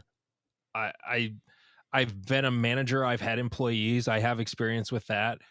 Um, I've seen a lot of talk on the internet, like everyone who's on the board needs to be like a super successful businessman. And I'm like, no, the most important thing they need to be is somebody who cares about the sport and wants to be a steward of the sport for 4 years. That's what they need to be first and foremost. Everybody's going to have a different skill set they'll bring.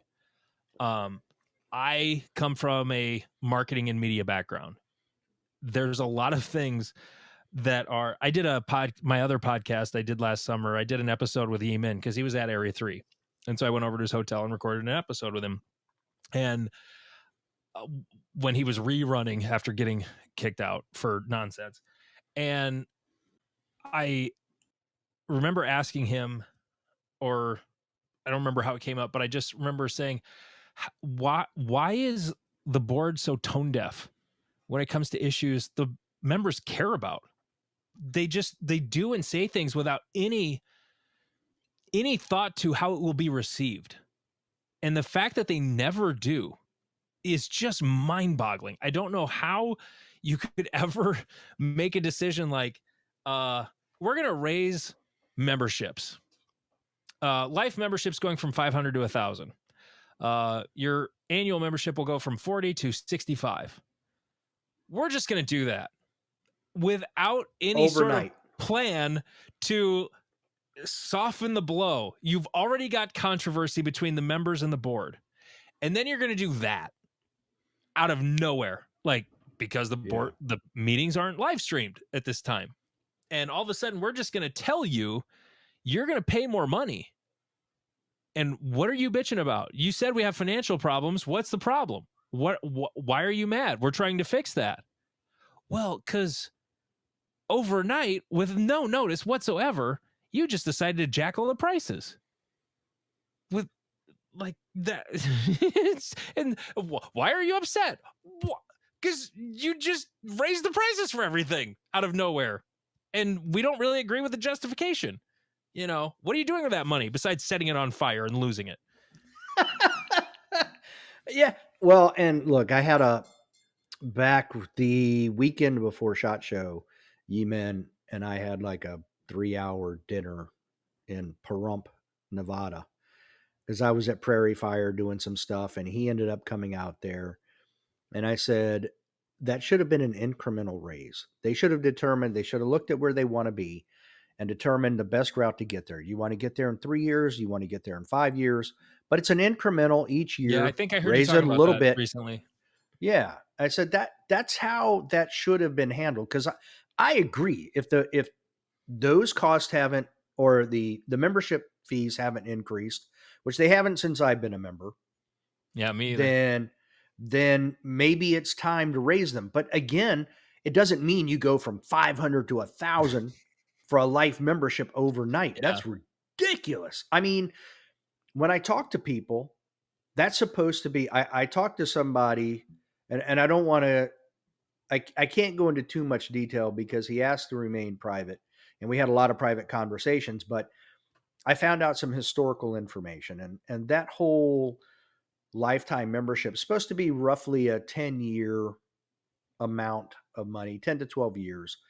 Well, now, even at 65, you're talking now It's not you even bump that close. to a 15-year. Yeah, It's like, wait a minute, this is crazy. Yeah, it was a little over, what would it have been, 12 and a half years previous, or no. Yeah, 12 and a half 12 years. and a half. Like, Yeah. yeah. Would have been the old one. But like the amount of money, like all of a sudden Right now, I'm A96689. I'm an annual member. I'm gonna have to shell out $1,000 for a life membership here if this happens. And Right. I don't know if you got through my whole podcast that came out today, but a very cool thing happened. Kevin Hartman, who was the section coordinator in Minnesota, he stepped down last year. They have a new one this year, but he got a hold of me and said, "Hey," because he was aware of Luke's plan. That was it was a plan. It wasn't out of nowhere. I'm pretty sure nobody thinks it was a sudden decision. Right. Luke had got a hold of me a couple weeks ago and it was like, hey, I just wanted to talk to you and, make sure we're singing off the same sheet of music. And if so, then I'm just going to withdraw so we can get an area director on the board right away. And so we had a nice 45-minute chat and I'm guessing he communicated that to Kevin at some point, and Kevin got a hold of me and said, "So, did you set up a GoFundMe yet for your life membership?" And I was like, "Yeah, it's going to be fun telling my wife about that." And next day, he sends me a message. He's like, "Well, as soon as I find out that you and Luke are the two candidates, I'm going to launch this GoFundMe for your life membership." And I was like, "Oh, you were serious? Whoa, okay." And he did, on Friday after that email went out, he launched it. And he, I mean, he approached me first to make sure I was good with it. And being a of Scandinavian heritage from the upper Midwest and cold climates, like we're tough, prideful people. And like, I don't need, I can handle it. It's okay. Like I don't need you to be doing that, is like my instinct. And he's like, "Dude, this is a bunch of crap. This $1,000 is just to try to keep people out. You have a family that you shouldn't be taking $1,000 from your family, you know, traveling to your daughter's gymnastics meets and stuff like that. Like I could afford it, you know. Would it set some things back a little bit? Yeah, it would throw a monkey wrench into our finances temporarily, but or I could throw it on a credit card. But like I said, we don't really carry balances on our credit cards. And he's like, "Look, I think we can raise it pretty quick. It's not a huge amount of money to crowdfund." And so I'm kind of like, I'm a little embarrassed, but I'm like, okay, like he talked me into it. And so then a few $100s get raised the first night. I wake up Saturday morning at our hotel in Rapid City to a text message from Kevin that said, "Well, I shut off the donations. We hit our goal." I'm like, "What? What happened?" Wow. And I went and looked at it, and Ben Steger donated $630 to end it and close it out. Wow. Yeah. And I saw that. I just got chills. I was honestly like a little emotional too. Like, God, this is unbelievable. The people in the sport are so cool. And of course, I sent him a message thanking him. I had no words. I mean, it was 2 sentences. I didn't know what the hell to say. And his reply Right. was just, "Do your best. We got to get this thing fixed." And I sent message to as many of the guys as I could find on the ones that named themselves. I got a hold of a few of them and sent them a message over Instagram. It was just like, "Hey, I'm really humbled. Thank you." Which, by the way, if this doesn't happen, if Scott gets back in, which would be my preference, let me be clear. My preference Okay. would be Scott Arnburg be our area director, 100%. Like I said at the beginning of the show, I never wanted to be the area director. I'm happy to serve if I have to, and I will do my best. But I would prefer Scott be that because he would be better. He is better at it than me. So, but at the same time, though, it was just like I wouldn't have bought a life membership otherwise, Right. And several of the guys that I did get a hold of that donated said, like, it's complete BS that they're jacking this rate up. It's just another barrier to entry to try and join the club, to try and discourage people from running because they're going to have to drop $1,000, which, I mean, we we spend a lot of money in the sport. Like, this is not a cheap sport to play. So like I said, I could have done it, but the fact that people in the sport were just willing to, like, hey, he's gonna take one for the team and go do this job that nobody wants to do. Like, let's help him out. And the fact that they did that, I thought was really, really cool. So, yeah, it's a weird thing too about the people I've met in this sport. It's like, I have more friends as an adult now than I did prior to practical shooting. And almost all of them I met through practical shooting. All of the people I communicate with the most. One of my really good buddies, Tyler, here in Sioux Falls, I was on the radio and was talking about, I did this really cool thing called a 3-gun match this weekend. Let me tell you about this. And he's like, oh, I've always wanted to do that. And so he sends me an email just like as a listener. And he just asked me a few questions, and I ended up writing him this novel of an email with all the stuff that you should do to, get into it. And he informed me the last thing I said was, make sure you help reset. And it was the last thing I ironed in. And now he's one of my best friends, and we talk all the time. And it's crazy how, I even said this on our show here a couple of weeks ago when Omaha had somebody at their club pass away unexpectedly. And so Jeff and I were kind of talking about that on our show and the people you meet along the way. And I said it then, and I still believe this. Like, I go to matches first and foremost to shoot. I go for myself. If it wasn't for that, I wouldn't go. But the other reason I go now is because of all these people I've gotten to know and all these friends I've made, and just the amount of fun we have hanging out, giving each other a hard time. It's awesome. Yeah, it is. So I have a couple of questions.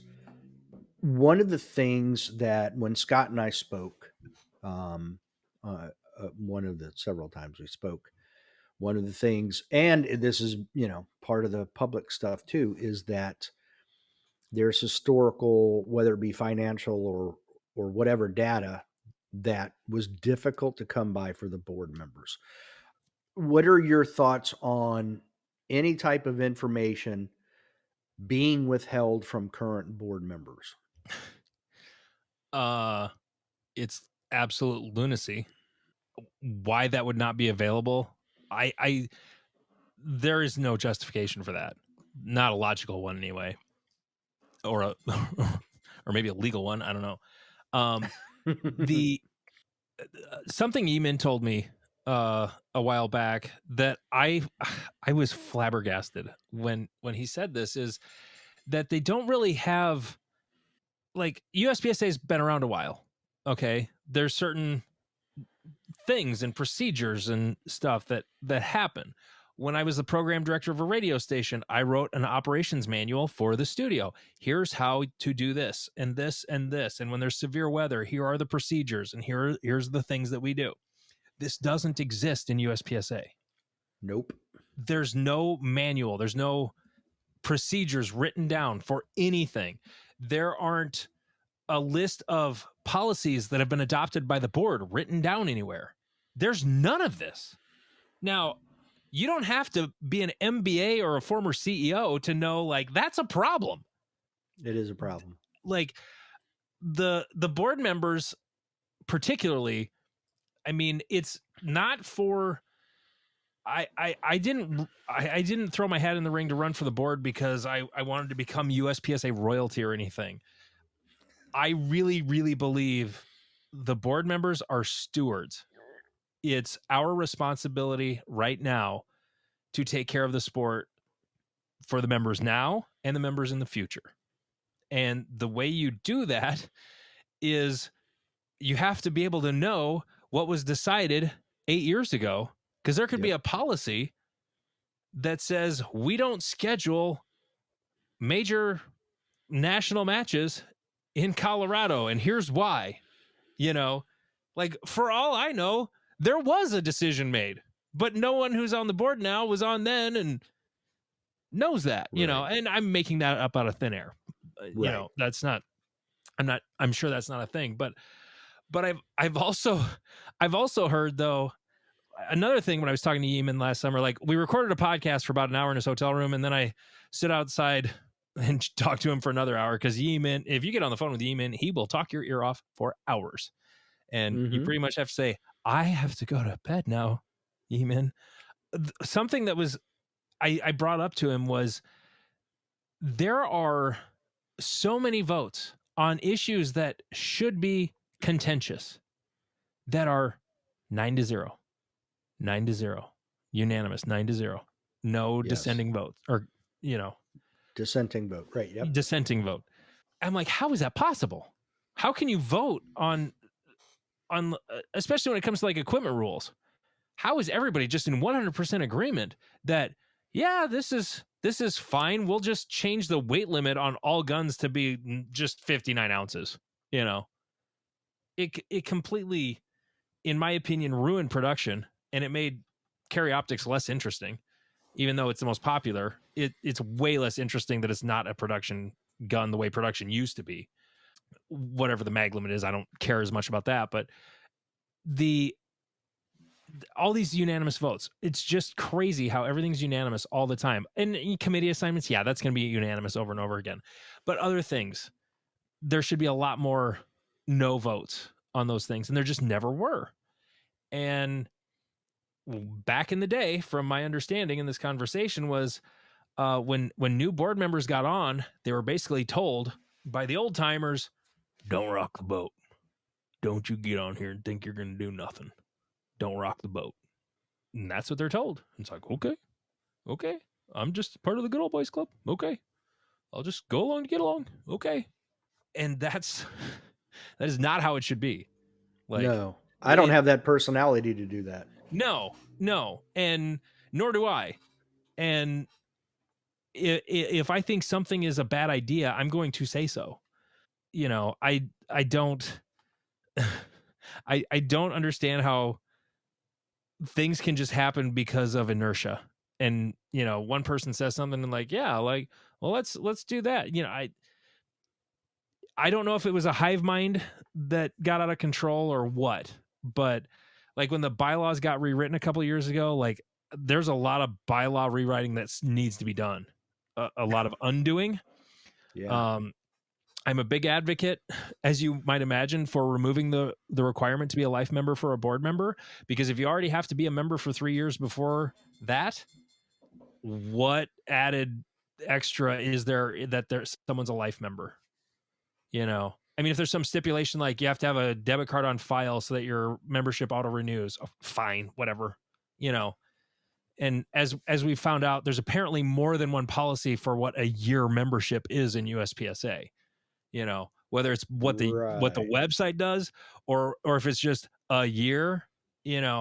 I teach a lot of laws, like self-defense laws and firearms laws in South Dakota. Well, before a chapter of the law starts, there's a list of definitions, what words actually mean. Well, one word that needs to get out of the bylaws is, what is a year membership? What exactly entails a year? Is it 365 days? Is it the anniversary of the day? Or is it the anniversary of the first time you bought it 3 years later? So it's a year and a day later. So now it's 2 years and 2 days later. But then the grace period still works. Is it that? What is it? We don't have a firm definition of that. There's multiple versions of what a year is for membership. That needs to be clarified.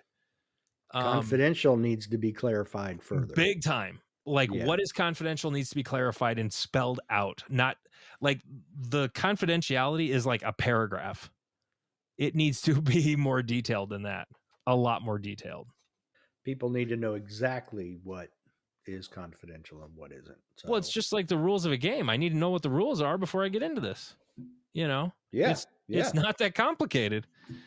And when a thing has when there are rules, we follow them. That's the other thing. We have bylaws. Okay. Whether or not I agree with the bylaw is irrelevant. If the bylaw is the bylaw, then we follow the bylaw.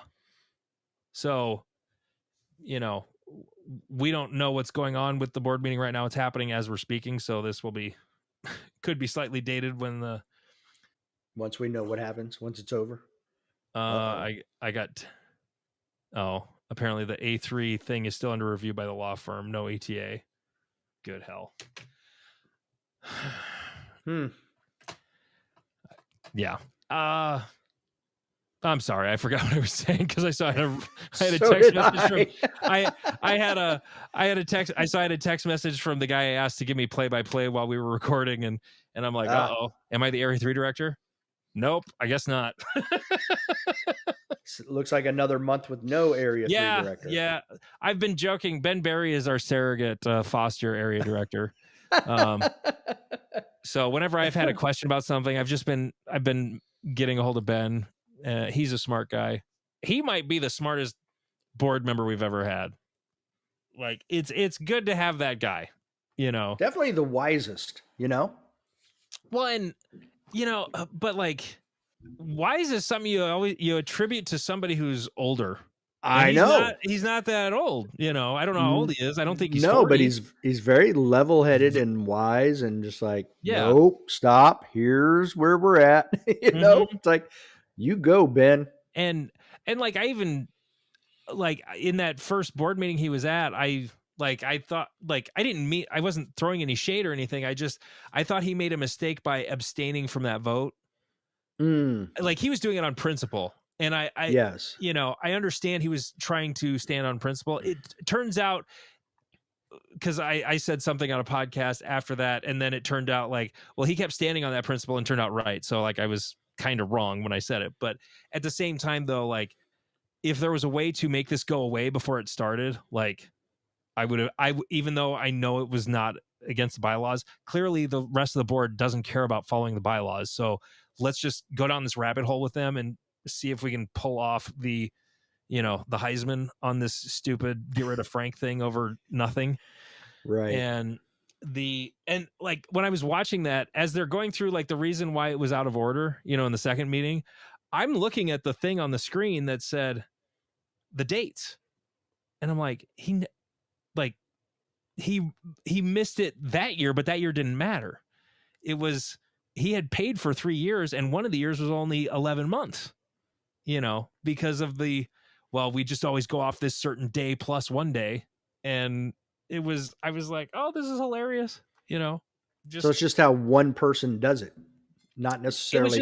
It was just how Brotzel set up the website to do it, you know. Right. And when you actually looked at like, oh, he missed it because it was this, but he had actually paid less than a year prior. So is it the day he pays, or is it the day the website says is his start date and then it backdates? Well, if it backdates, then it was still continuous, you know. Like, which is it? You know, like, we need to define things. Like, words mean things. What do these words mean? We don't know. Well, I mean, you said it earlier. It was just a witch hunt. So, yeah. And when I did my editorial, that's what I pointed out was. That was great, by the way, Dave. When I saw that was like pert near an hour, I'm like, damn, going an hour all by yourself? Like, yeah, I've never done that. That's a tall order. You did it well, though. Like, you get into a groove where you're just like, you're talking to imaginary people, and it flows good. Like, that's how you do it, literally. Yeah, I had that one had to be kind of organized. Yeah, sure, so, you got to prep that 100%. Yeah. But no, it was. I was like, ooh, how's this gonna go? Went pretty damn well, I thought. That's what I was worried. How is this gonna go? But no, it's great. Yeah, I was like I was nervous hitting that upload button. Yeah, you know what I mean? Yeah, I've been there. Like, how's this gonna go? And I mean, it's good to take that risk. Like, sometimes when you think you're, you know, stepping out more than you should, like, it's if it makes you a little nervous, you're probably doing it right. Like, that's when you know you're onto something. Yeah, I've got a lot of good feedback, so I was like, whew. Yeah, all right. It was good. So part of that editorial, and I've asked this of someone else, I'm going to ask you the same thing. What were your thoughts? I assume you heard the quote, maybe you didn't, of a board member saying, I don't know what the protests are about. When I heard that, the first thing that popped in my head was gaslighting. Like, I don't know what this is about. Like, pretending he doesn't understand why we're pissed. Well,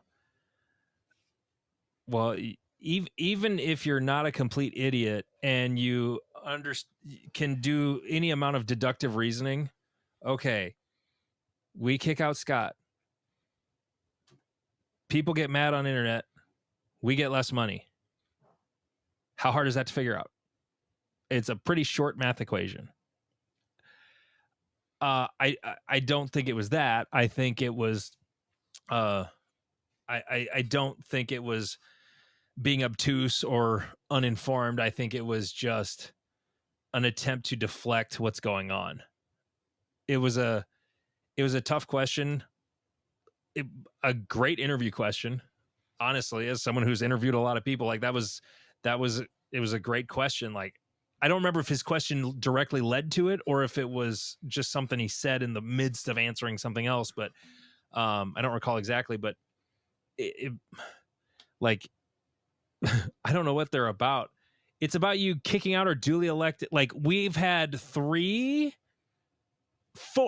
area directors in the last 3 years. 4.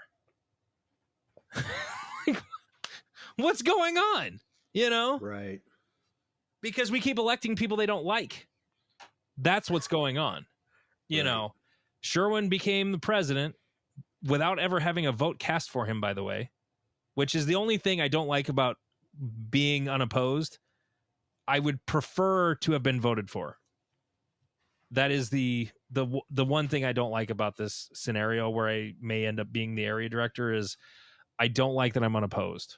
Like, I get what Luke was doing, and I can't help it if nobody else runs. But it was sort of a criticism of mine that Sherwin managed to become president of the organization without ever having a vote cast for him.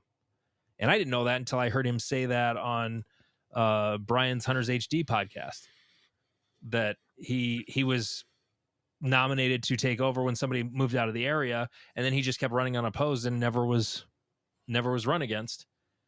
Because, well, I like Sherwin. He shows up to my match. Why would I run against him? Yeah, he must be doing a good job, And like a lot of times, the refs did a good job at a football game when you don't talk about the refs afterwards.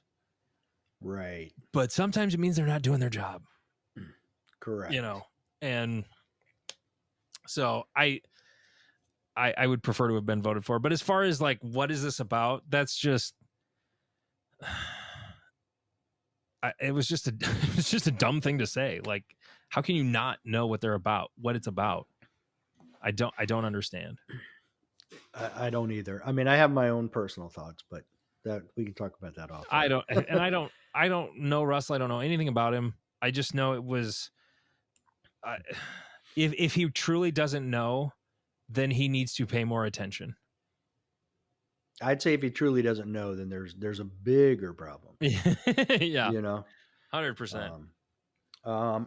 So in your mind, what is the number one most pressing topic for the USPSA? So let's assume that tomorrow morning you find out that magically they got word back from the law firm, Scott is not going to be the Area 3 director. You are.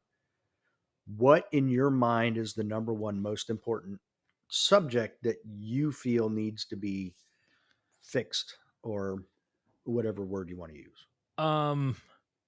It's hard to say number one, but spending needs to get put under control. Spending's out of control. We're spending more than we're taking in. That's not how I run my household. My wife and I mean, it's not complicated. If you're making less than you're spending, either income needs to go up or spending needs to come down. The easiest thing to do is spending comes down. Income is down right now because of previous decisions on spending and many other things. Right. And so to me, the spending is the number one issue. there are other things, a lot of the protesting in Area 3, myself included, it's 100% primarily about Scott being removed. Now, if there's an opinion that is not from Attorney Jim about, what the law is in Delaware, and when I heard Ben reading the law and read it, now it doesn't, and then there was a Delaware Supreme Court decision based around that. I don't remember the particulars, but boy, it sure read like it wasn't legal the way this was handled, or that this bylaw is not even legal. Sometimes there's other case law you're not aware of, though, and what the threshold is for something. It's something my family's had to deal with here recently, finding out that, the law isn't exactly what you think it is. And because there's other things that play into it that you're not aware of, case law primarily. And, so, that's what it's about here. So like part of the problem with the protests is, okay, if it comes back that no, when it comes to nonprofits, this is a thing that doesn't apply. So technically the bylaw is legal. All right. It sucks, but when does the protesting end? Okay. To me, it was pretty simple. The protesting ends when either Scott is reinstated or there is a clear fixing of what is broken in USPSA, when things are actually changing for the better, one or the other. And the irony of this is I could end up being a board member and a protester at the same time. Like this is a reality that could be coming true here very shortly. And that's a stark dichotomy. I said this to someone earlier today that messaged me. I am, God, how did I say it? I'm not now I remember. I'm not a politician. I realize I'm getting into a political position, and I'm not someone who would play well in politics. The art of the deal, or what, trying to come to consensus on things. That's not something I'm equipped to deal with. I'm not a politician at all. I'm 100% a USPSA activist. That's how I'm approaching the board position. I'm not, I've been very, very publicly critical of the board over the last 2+ months. I've said some kind of crazy things on our podcast, and I don't regret any of them. And I realize I'm going to end up working with these people, or some of them, because half of them have quit now. But at the same time, though, I don't regret saying any of those things. Could it lead to an awkward moment? Sure. Okay. But like, I really care about this sport, and it needs to get fixed. And these people I'm talking about on my podcast are the ones who are breaking it. And that needs to end. And I don't really care if I'm hurting feelings when it comes to fixing USPSA. I'm not seeking to be mean. I don't wish to hurt feelings intentionally, like be rude about anything, but I care way more about fixing this. I shouldn't say fixing the sport. The sport is fine. The org is completely screwed. I care about fixing the org so that the sport can remain great. And right now there's lots of issues, and they need to get resolved. So I think you're like most people, the number one issue is the finances of the organization. That's got to get a handle on that. And just what we're spending money on. We have this magazine. I'm aware generally of what publishing something like that costs. It's not cheap. Right. Is the juice worth the squeeze? I don't know. I don't know what those numbers are. So, right. Do you feel that as a board member, should all the board members be privy to that information? Well, yeah, of course. Okay. There's nothing, once you're a board member, like, this is not a government. this isn't like the CIA has secrets the president doesn't have access to because of Right. sources and methods.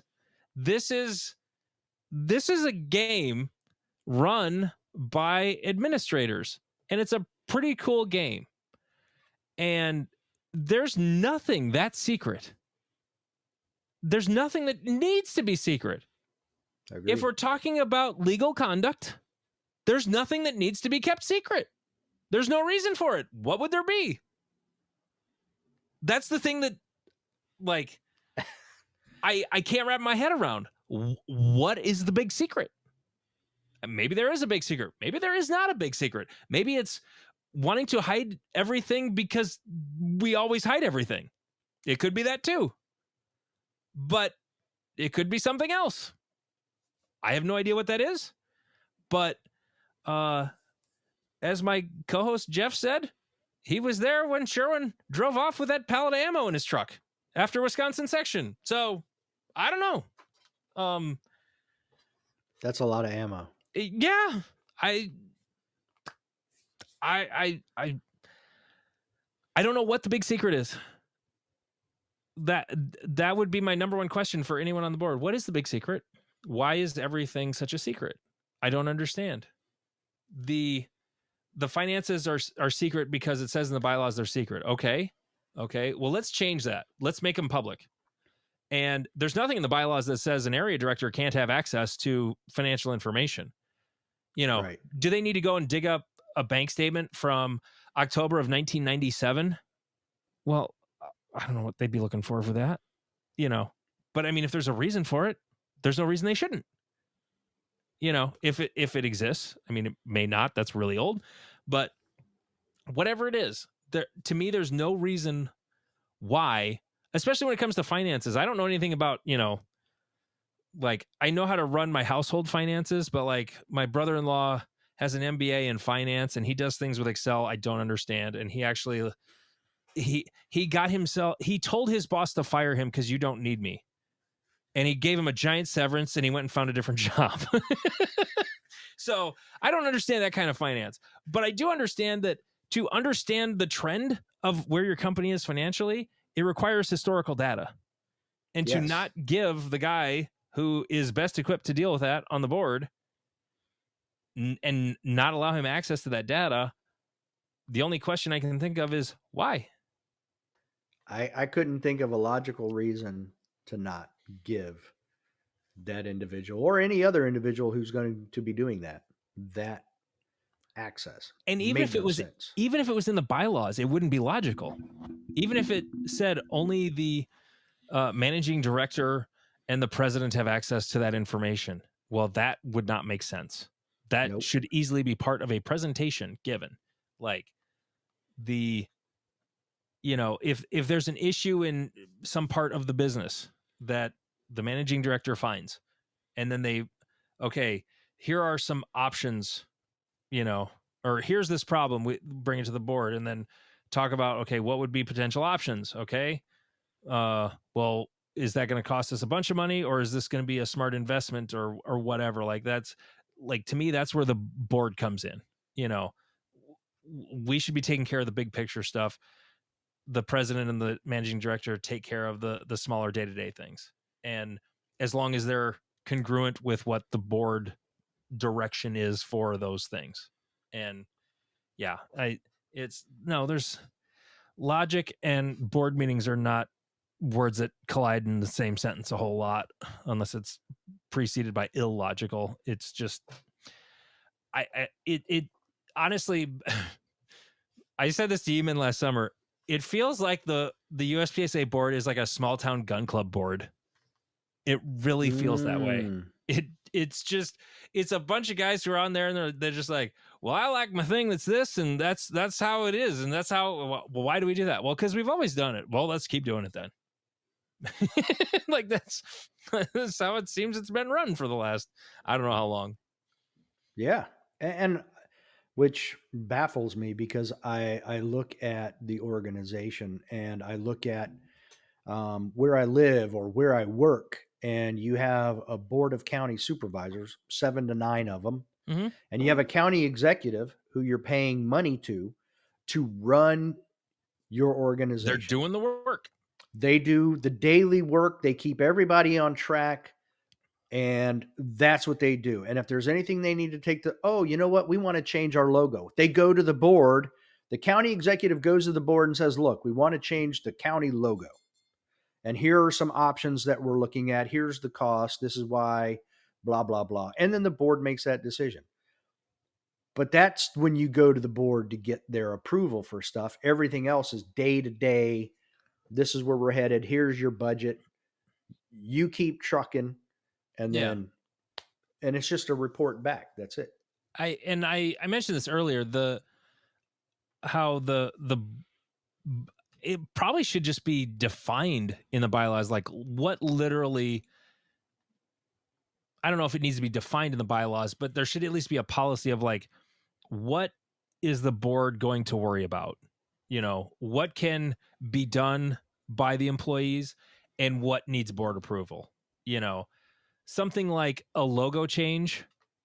Yeah, that should probably be board, you know, that's a big picture thing.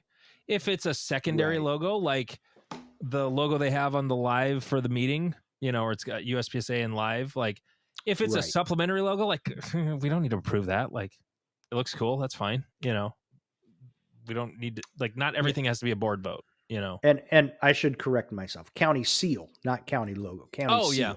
But county seal. That's what I was thinking. I said logo, but no, I agree with you. Any of that other little stuff. Yeah. Like if like there's I'm trying to think of it. Like if the United Way is going to change their logo, like their board should probably be involved with that. You know, that's not something their managing director or CEO is gonna do. And you know, as far as being like a, you know,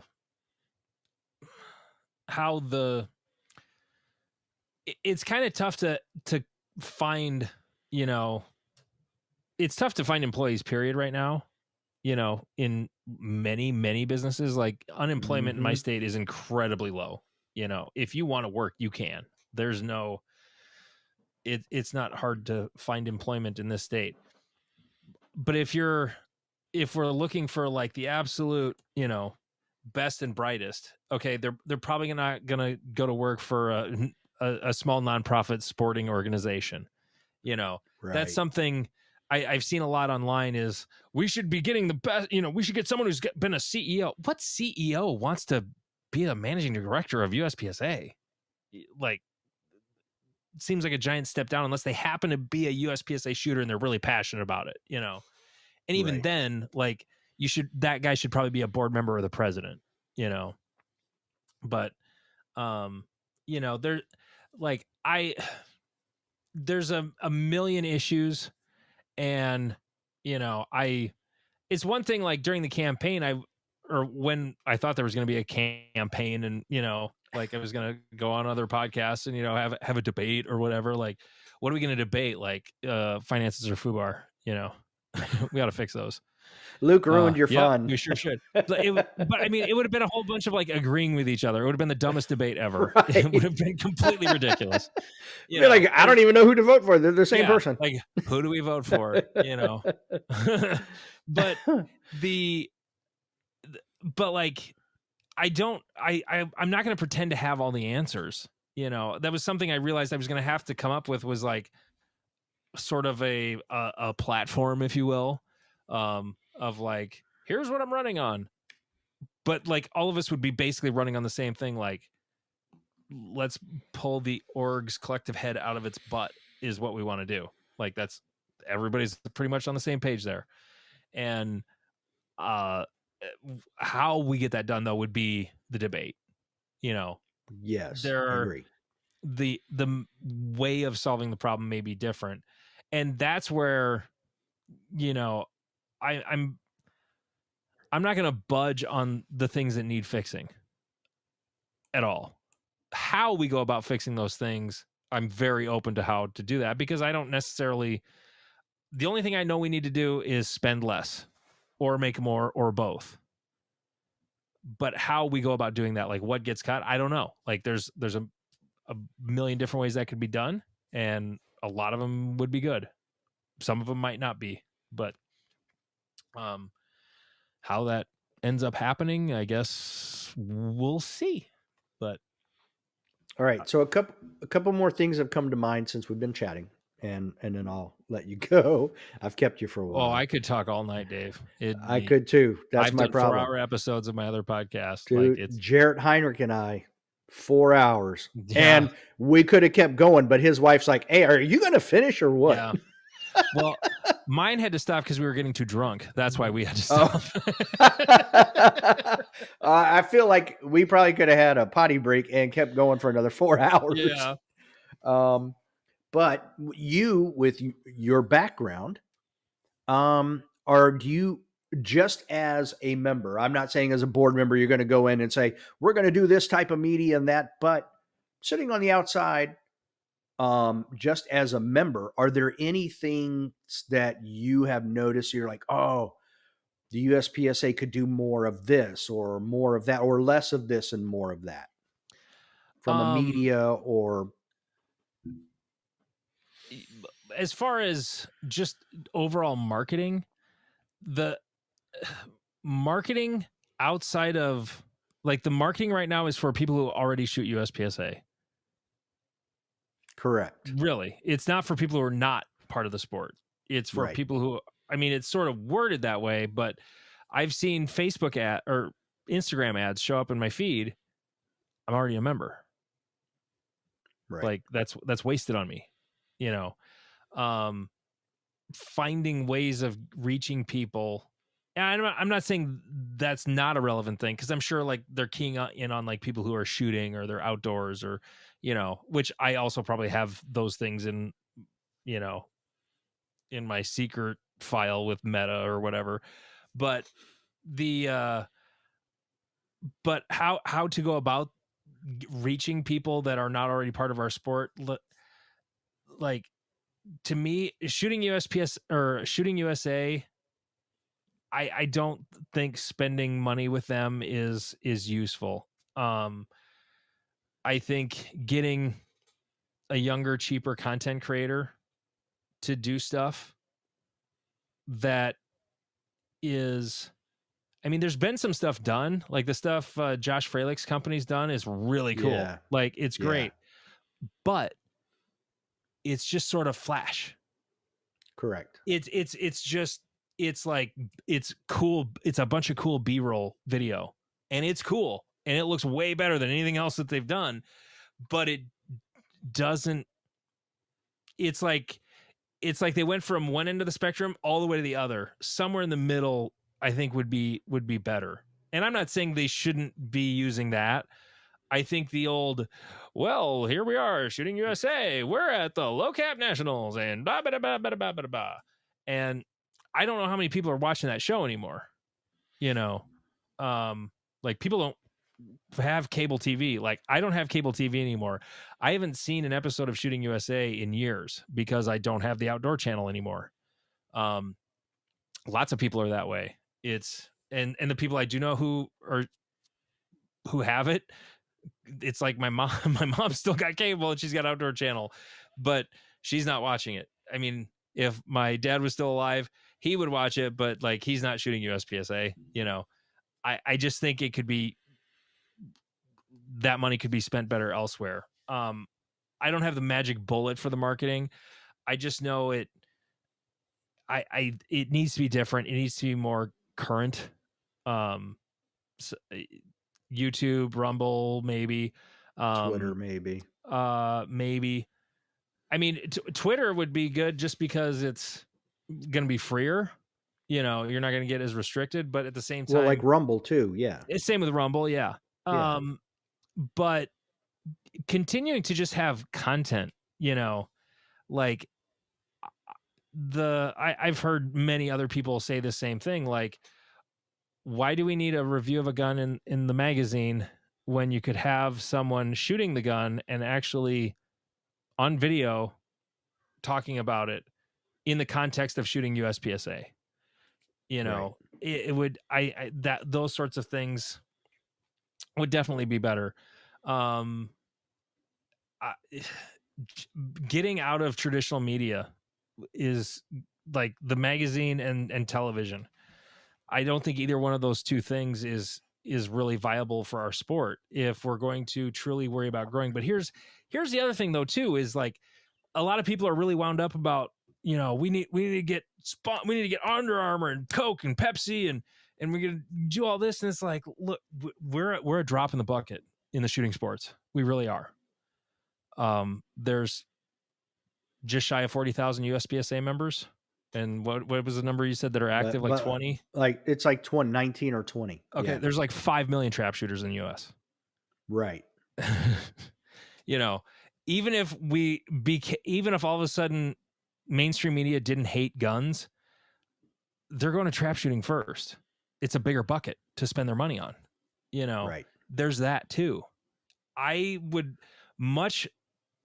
prefer USPSA spend its money on making our nationals great. Let the media kind of take care of itself, like make it something cool that influencers want to cover, that, and is that possible or not? I don't know, but that's how it works with like actual major sports. Like it's pay to play in a lot of those cases, like the sport is getting paid to have that access. I don't know if that's viable. It's probably not, it's not like USPSA is going to become the NFL or anything like that. But I just care about I really care about the sport. I don't care about making it into the Olympics. I don't. It's not going to make USPSA better. Yeah, it'd be cool. It'd be great. I'm not saying it wouldn't be, but I don't care about spending time, money, and energy in that pursuit. There are bigger problems we need to fix. And if all those problems are fixed, then down the road, like, hey, let's try attracting some mainstream sponsors.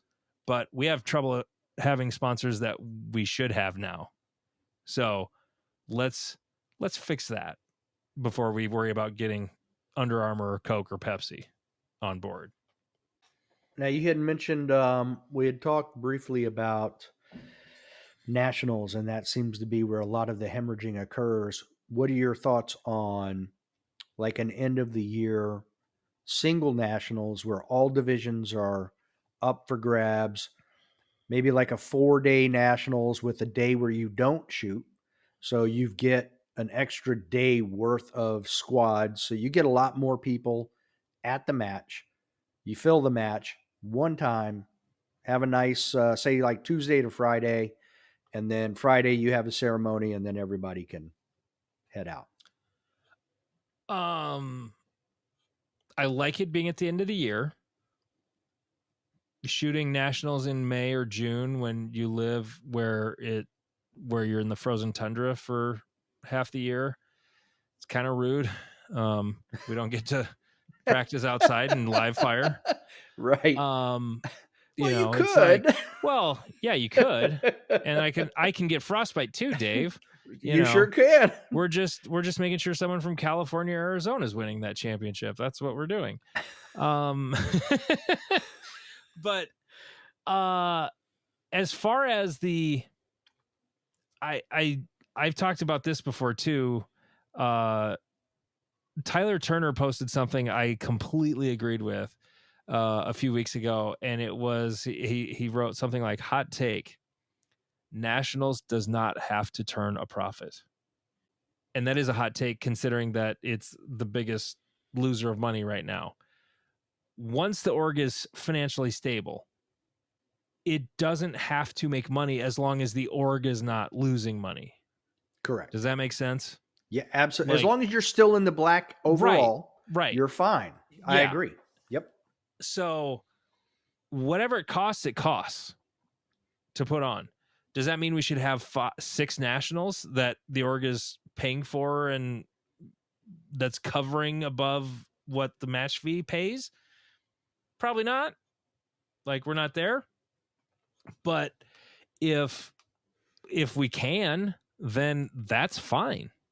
As far as that's not feasible right now though. Like that's not a thing right now. So everybody's pissed about USPSA is losing money. They raise the match fee. Everybody's pissed about raising the match fee. So do you want financial responsibility, or do you want to keep shooting the match at the same cost it has been? Right. When people got really mad about that, like, I get that the nationals aren't as cool as they used to be. But, and I couldn't speak to that. I don't know what they were like. When I went to Alabama in 2021, I was a little underwhelmed. It wasn't, I kind of expected more of a spectacle, honestly, a little bit, but at the same time, and mostly within like the sponsors and, like the vendor area, I thought would have had more in it. It was pretty much Beretta, GX, and one other that I remember. Andy, I'm going to interrupt you for just a moment. Mm-hmm. Have you ever been to Camp Perry for the national matches? No.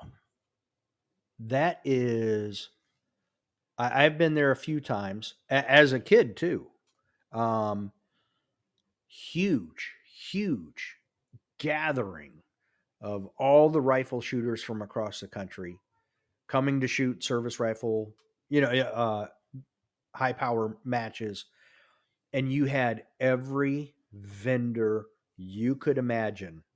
As a teenager, I would go to some of the vendors and pay a couple bucks to shoot a match grade pellet gun, Mm-hmm. In a little shooting booth type of a thing. But this is where I'm going with the single nationals. It becomes an event. And with the day off, Yeah. maybe you attract the vendors. Maybe they do come and like, oh, because now you're in Talladega. You're there for 4 days. One day you're not shooting. Where are you going on your day off? You're getting maybe drunk. You actually. That's all there is to do there. That's all you're doing. You're going if you can find a place that's open.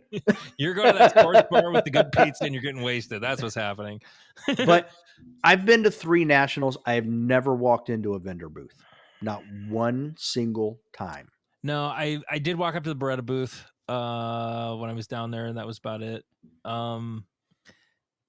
The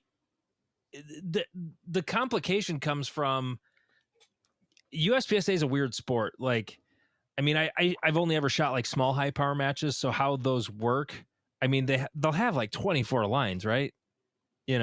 Positions on the firing line. So, right. And it, like, to actually shoot the course of fire does not take long. Like, you're done in about how long? Typically 20 minutes or less. Okay. Yeah. Well, are you talking about the whole match or just a single like string of fire? Yeah. No, like your run in the 4 things. I'm not sure I'm following you. I'm sorry. Well, like, okay, the matches I ever shot all day. Okay, but like, you're not shooting all day. Like, you, I am personally. not. So here would be does across your the shooting course. take place? I've got 22 minutes with a 3 minute. So 25 minutes at the 200-yard line, followed by a 5-minute one. So 30 minutes at the 200-yard line. And then I'm only at the 300-yard line for 5 minutes as a shooter. Mm-hmm. And then at the 600, now I'm there for 25 minutes. So was that 60 minutes of shooting? Okay. Does that all happen at the same time, or is there a schedule and you're kind of bouncing around? It's a schedule, and you move from yard line to yard line, and then you switch and go and pull targets and stuff. So that's why it's an all-day thing. Okay. So does that sport have the ability to run more people through in a day than, say, a USPSA match on 20 bays? Well, it depends.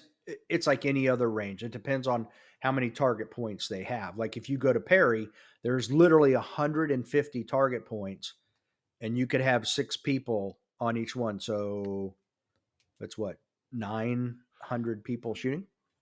Okay, so yeah, they can handle a lot more. Right. But you get closer to that number with USPSA if you have a 4-day match and you only shoot 3, because now you have a whole extra day of people. You know what I mean? Some quick math. Yeah. But it's like 240 people at a given time can be on the range at like a 20 stage or 20 bay nationals if it's 12. Right. there's that limitation. And then on top of that, it's roughly 40 minutes per bay that you're there, give or take. And the math of match directing is like, it's always, it's like my number one concern for how the match goes. And it's really complicated when you have just one match because, and this was something Tyler had said in my exchange with him, is he didn't want nationals to lose the everyman aspect. You bring it down to one nationals. Now you've got, so 4 days worth of shooters, like how many people could that handle? Are we capping it at 500? Can it be, and like, I'm thinking out loud here, so I have no idea what any of these numbers would be. It would be tough to get it to a number, and think about the popularity of carry optics. Most people are wanting to go shoot that.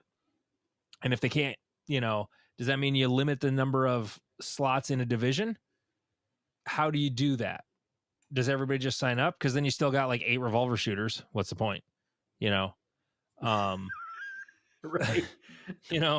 Or if you get a bunch of revolver shooters that are taking, they get in before some of the heat and carry optics are open, like, and these are not reasons to not do it. I'm just talking about the concerns of the one match. I'm okay with the concept of one match, but how do we go about it? Right. And still maintain the everyman aspect of USPSA. It's one of the great things about the sport. There's a lot of people who think nationals should only be for the elite. Like you qualify to make it, and that would be cool. I don't think that's a bad thing. But the only way that would work in any reasonable financial way, and I think it would be really cool to do, don't get me wrong, is you'd only have like a handful of squads and a handful of squads of staff. You wouldn't have staff for every stage of the match. You would have staff for as many squads as you have for that competition. And then they manage the stages as those squads are going through. That's the only way I can think of that would make that work, to actually make it exclusive. Whether it's, how many you have for carry optics, how many of the, if you're going to qualify for nationals, how many should that be? 30, 40, 50? I think 50 is a really cool number. The 50 best, figure out some way of qualifying those 50 people. Okay, there's that one. We have, like, we're not going to get enough revolver shooters to do revolver this way. No, you're not. But like for the carry optics, limited optics, maybe you reduce the number of people in a division given by participation. I don't know. But that top whatever percent, there you have that. That's who gets to be there. And then there's those, but if there's 50 people, that you're already looking at like 5 squads, pretty much just shy of 5 squads. Now it's starting to make less financial sense, because you're trying to get people you're trying to make this work financially. They're paying match fees and trying to limit the number of staff to run it. That's where it gets tricky. And having staff work the match. I had an exchange with a guy online a few weeks ago, and he was from out east somewhere. I can't remember where. I want to say upstate New York. And like he'd worked at Area 7, and they didn't pay money to the staff. Like, they got a dinner, they got a shirt, they shot the match for free, and that was pretty much it. Like, they didn't get anything for it. I worked Area 3 last year, and I got I think it was $200 or $300 for working it, to help offset hotel and meals and gas and whatnot. And that was the first time I worked Area 3, but that was the first time Scott ran it. And I know they take care of anybody that needs taken care of in Iowa, but like at the Iowa section, they have so many locals to help them. They don't have to shell out a lot. And it seemed like the guy I was talking to from New York was sort of in that same situation. Like, they didn't need to cover travel costs because everybody was from there. They didn't have to deal with that. At my match, the Great Plains section, I hand everybody $100 bill for work on the match day. That's what we do. And nobody's really working the match to get paid. This is just like the thank you for putting in the time and coming up and working the match and whatnot. And to me, it like, I don't work matches for the money. I work matches because it reduces my cost, and I like doing it, but to do it for nationals, like, it's hard to get a bunch of locals there to cover everything and to make it cheaper. Like, I don't think everybody should get paid the same for working nationals, but if you have to travel to get there, then you should get reimbursed for that, and that's where it gets really expensive. It's not an easy problem to solve. Right. Well, and I know the Virginia State match because I've worked that a couple of times as the medic there. But I'm local. I'm You have literally a 20 medic? minutes. I don't have a medic. I should get a medic. You should. Apparently. Yeah. I mean, there's a hospital right across the highway from us, but I never Somebody's got to considered. drag them there.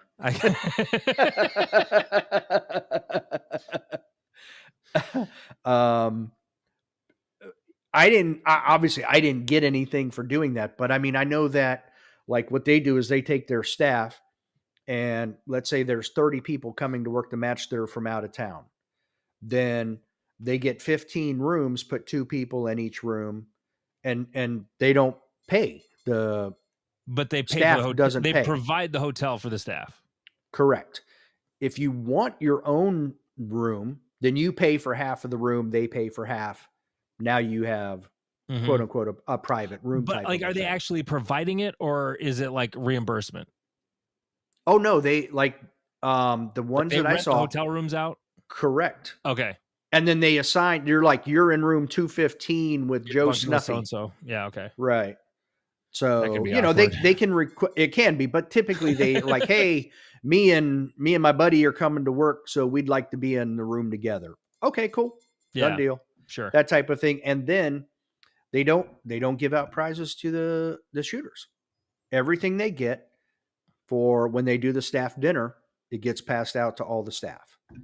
So you might win a Mark 7 reloading setup or whatever, but that's how they give all that stuff to the staff and take care of their rooms, and you get Southern barbecue food while you're working the match.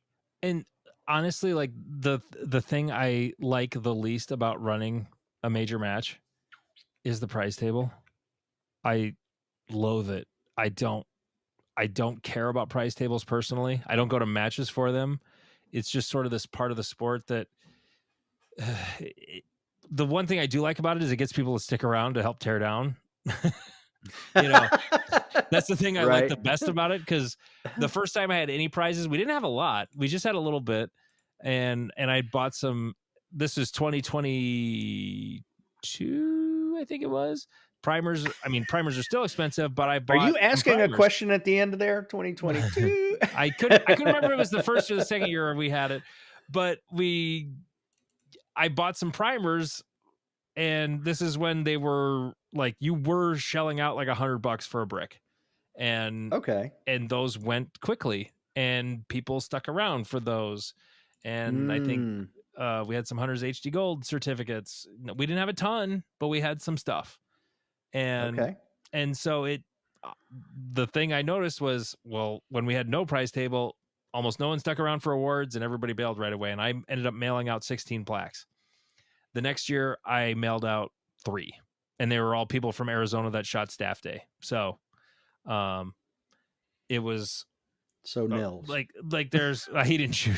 He didn't come up. Actually, a guy I went to high school with, and then a bunch of his friends. One of which was actually from this small town of Canton. She grew up there, and came and shot the match, and with that crew from the Phoenix area last year. It was pretty cool. There was a guy that also graduated high school in that same town, and he lived in Florida, and he was like, he's looking at the calendar for matches, and he's like, Canton, South Dakota? What? Like, I graduated high school there. Is this real? There's a level 2 USPSA match there? And so then he came back home. His folks still live there, and yeah, it was pretty cool too. But so yeah, I was looking. Go ahead. I'm sorry. No, I have this bad habit of filling dead air. as a former radio jock. Oh, that's okay. I am forwarding something to you. Oh, wait, shoot. I created a whole spreadsheet on a 1 week nationals. Like how many shooters you would have, I just sent it to you. You don't have to look at it now, but I actually laid it all out, like what the expenses would be, how many shooters you would have, all of that type of thing. And I could be could be way off, but it lays it out like how it would work or how it could work. It might need to be tweaked, I'm sure, but because I am not a match director. However, I was looking for that while you were talking, and I thought I had it in my Google Docs, and I kept scrolling, made it to the end, Oh. and I never saw it. So it's something you can look at later. And that's, like I said, I'm not opposed to really any idea. It's just a matter of execution and how about doing it. Like, I got it now. So like 600 page shooters, $500 a piece. Right. And but there's what is it like? I also deducted how many unpaid shooters, like sponsored shooters and stuff. Right. I tried to Like, guesstimate that stuff. so you do have a pretty big number of 720 shooters. Yeah. Sure. Okay. But I have more. I'm also using, I'm finding a range that has more bays. I think it might be 24. I don't remember. Hey, I know of a range that'll be open in a year that'll have that. I think, yeah, I've heard that there's a nice one going up not far from you, right? No, out in Rapid City. I was just there last weekend. I drove out. So we were staying, my daughter's gymnastics meet was at this event center that is attached to a bunch of hotels that are also attached to a big indoor water park. And 7 miles north on the street that is on is where the new South Dakota shooting complex is in the process of being built. There's a bunch of bays already plowed.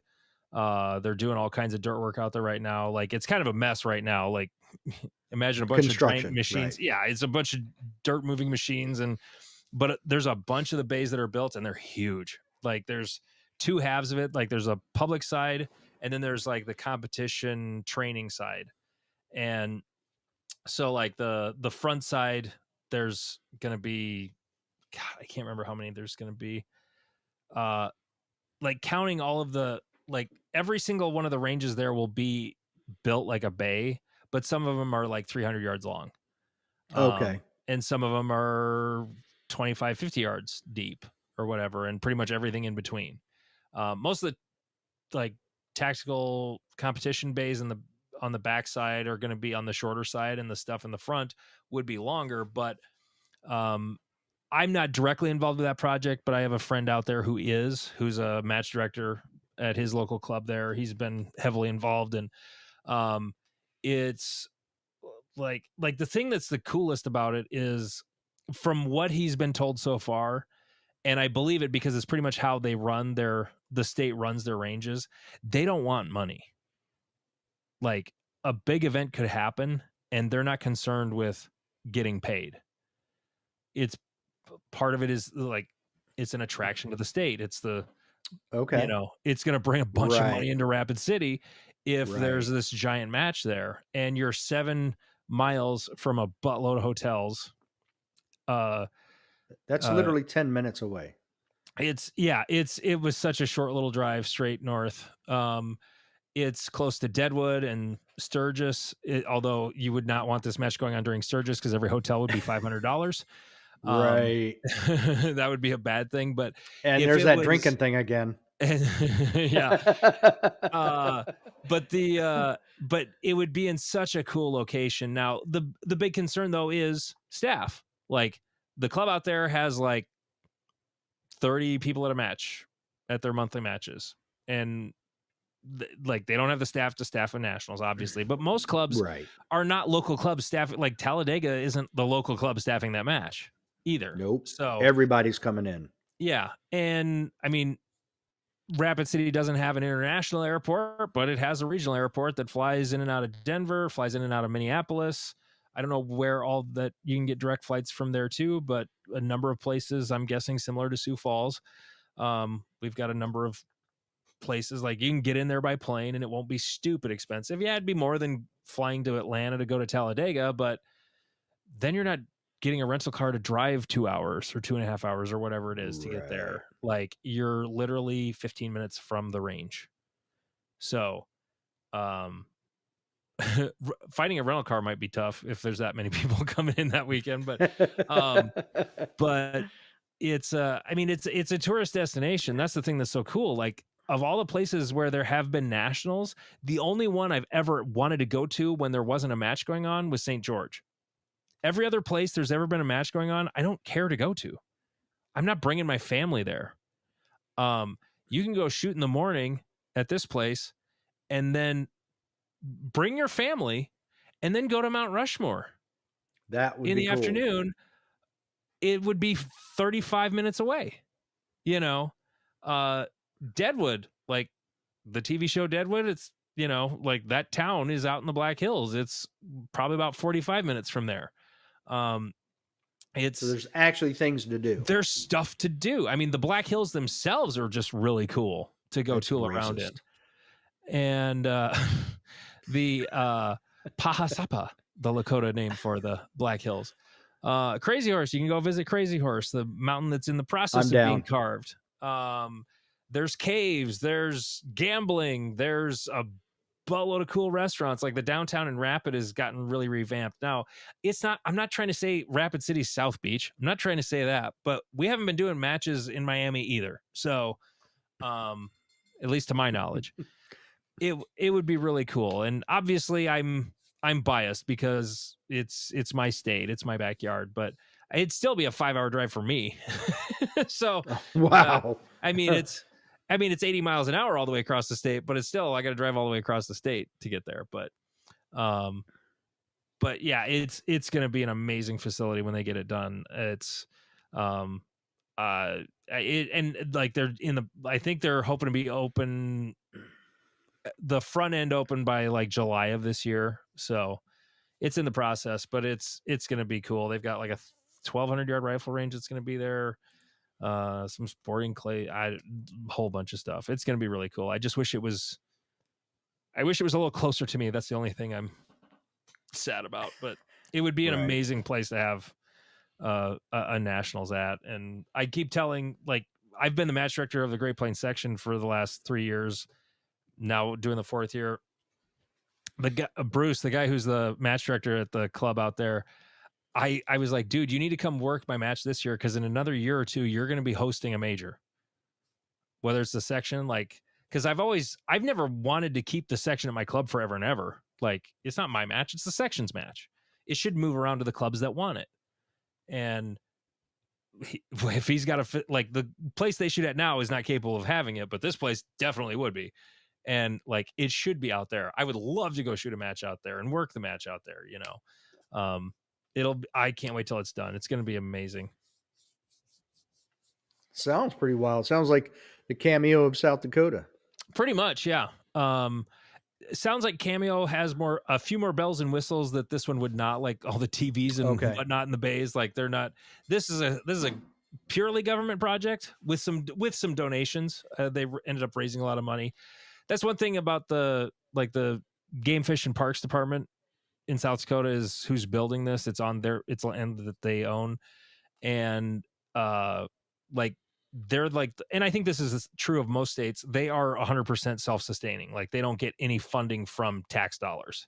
Like it's all licenses and park fees and camping fees and whatnot.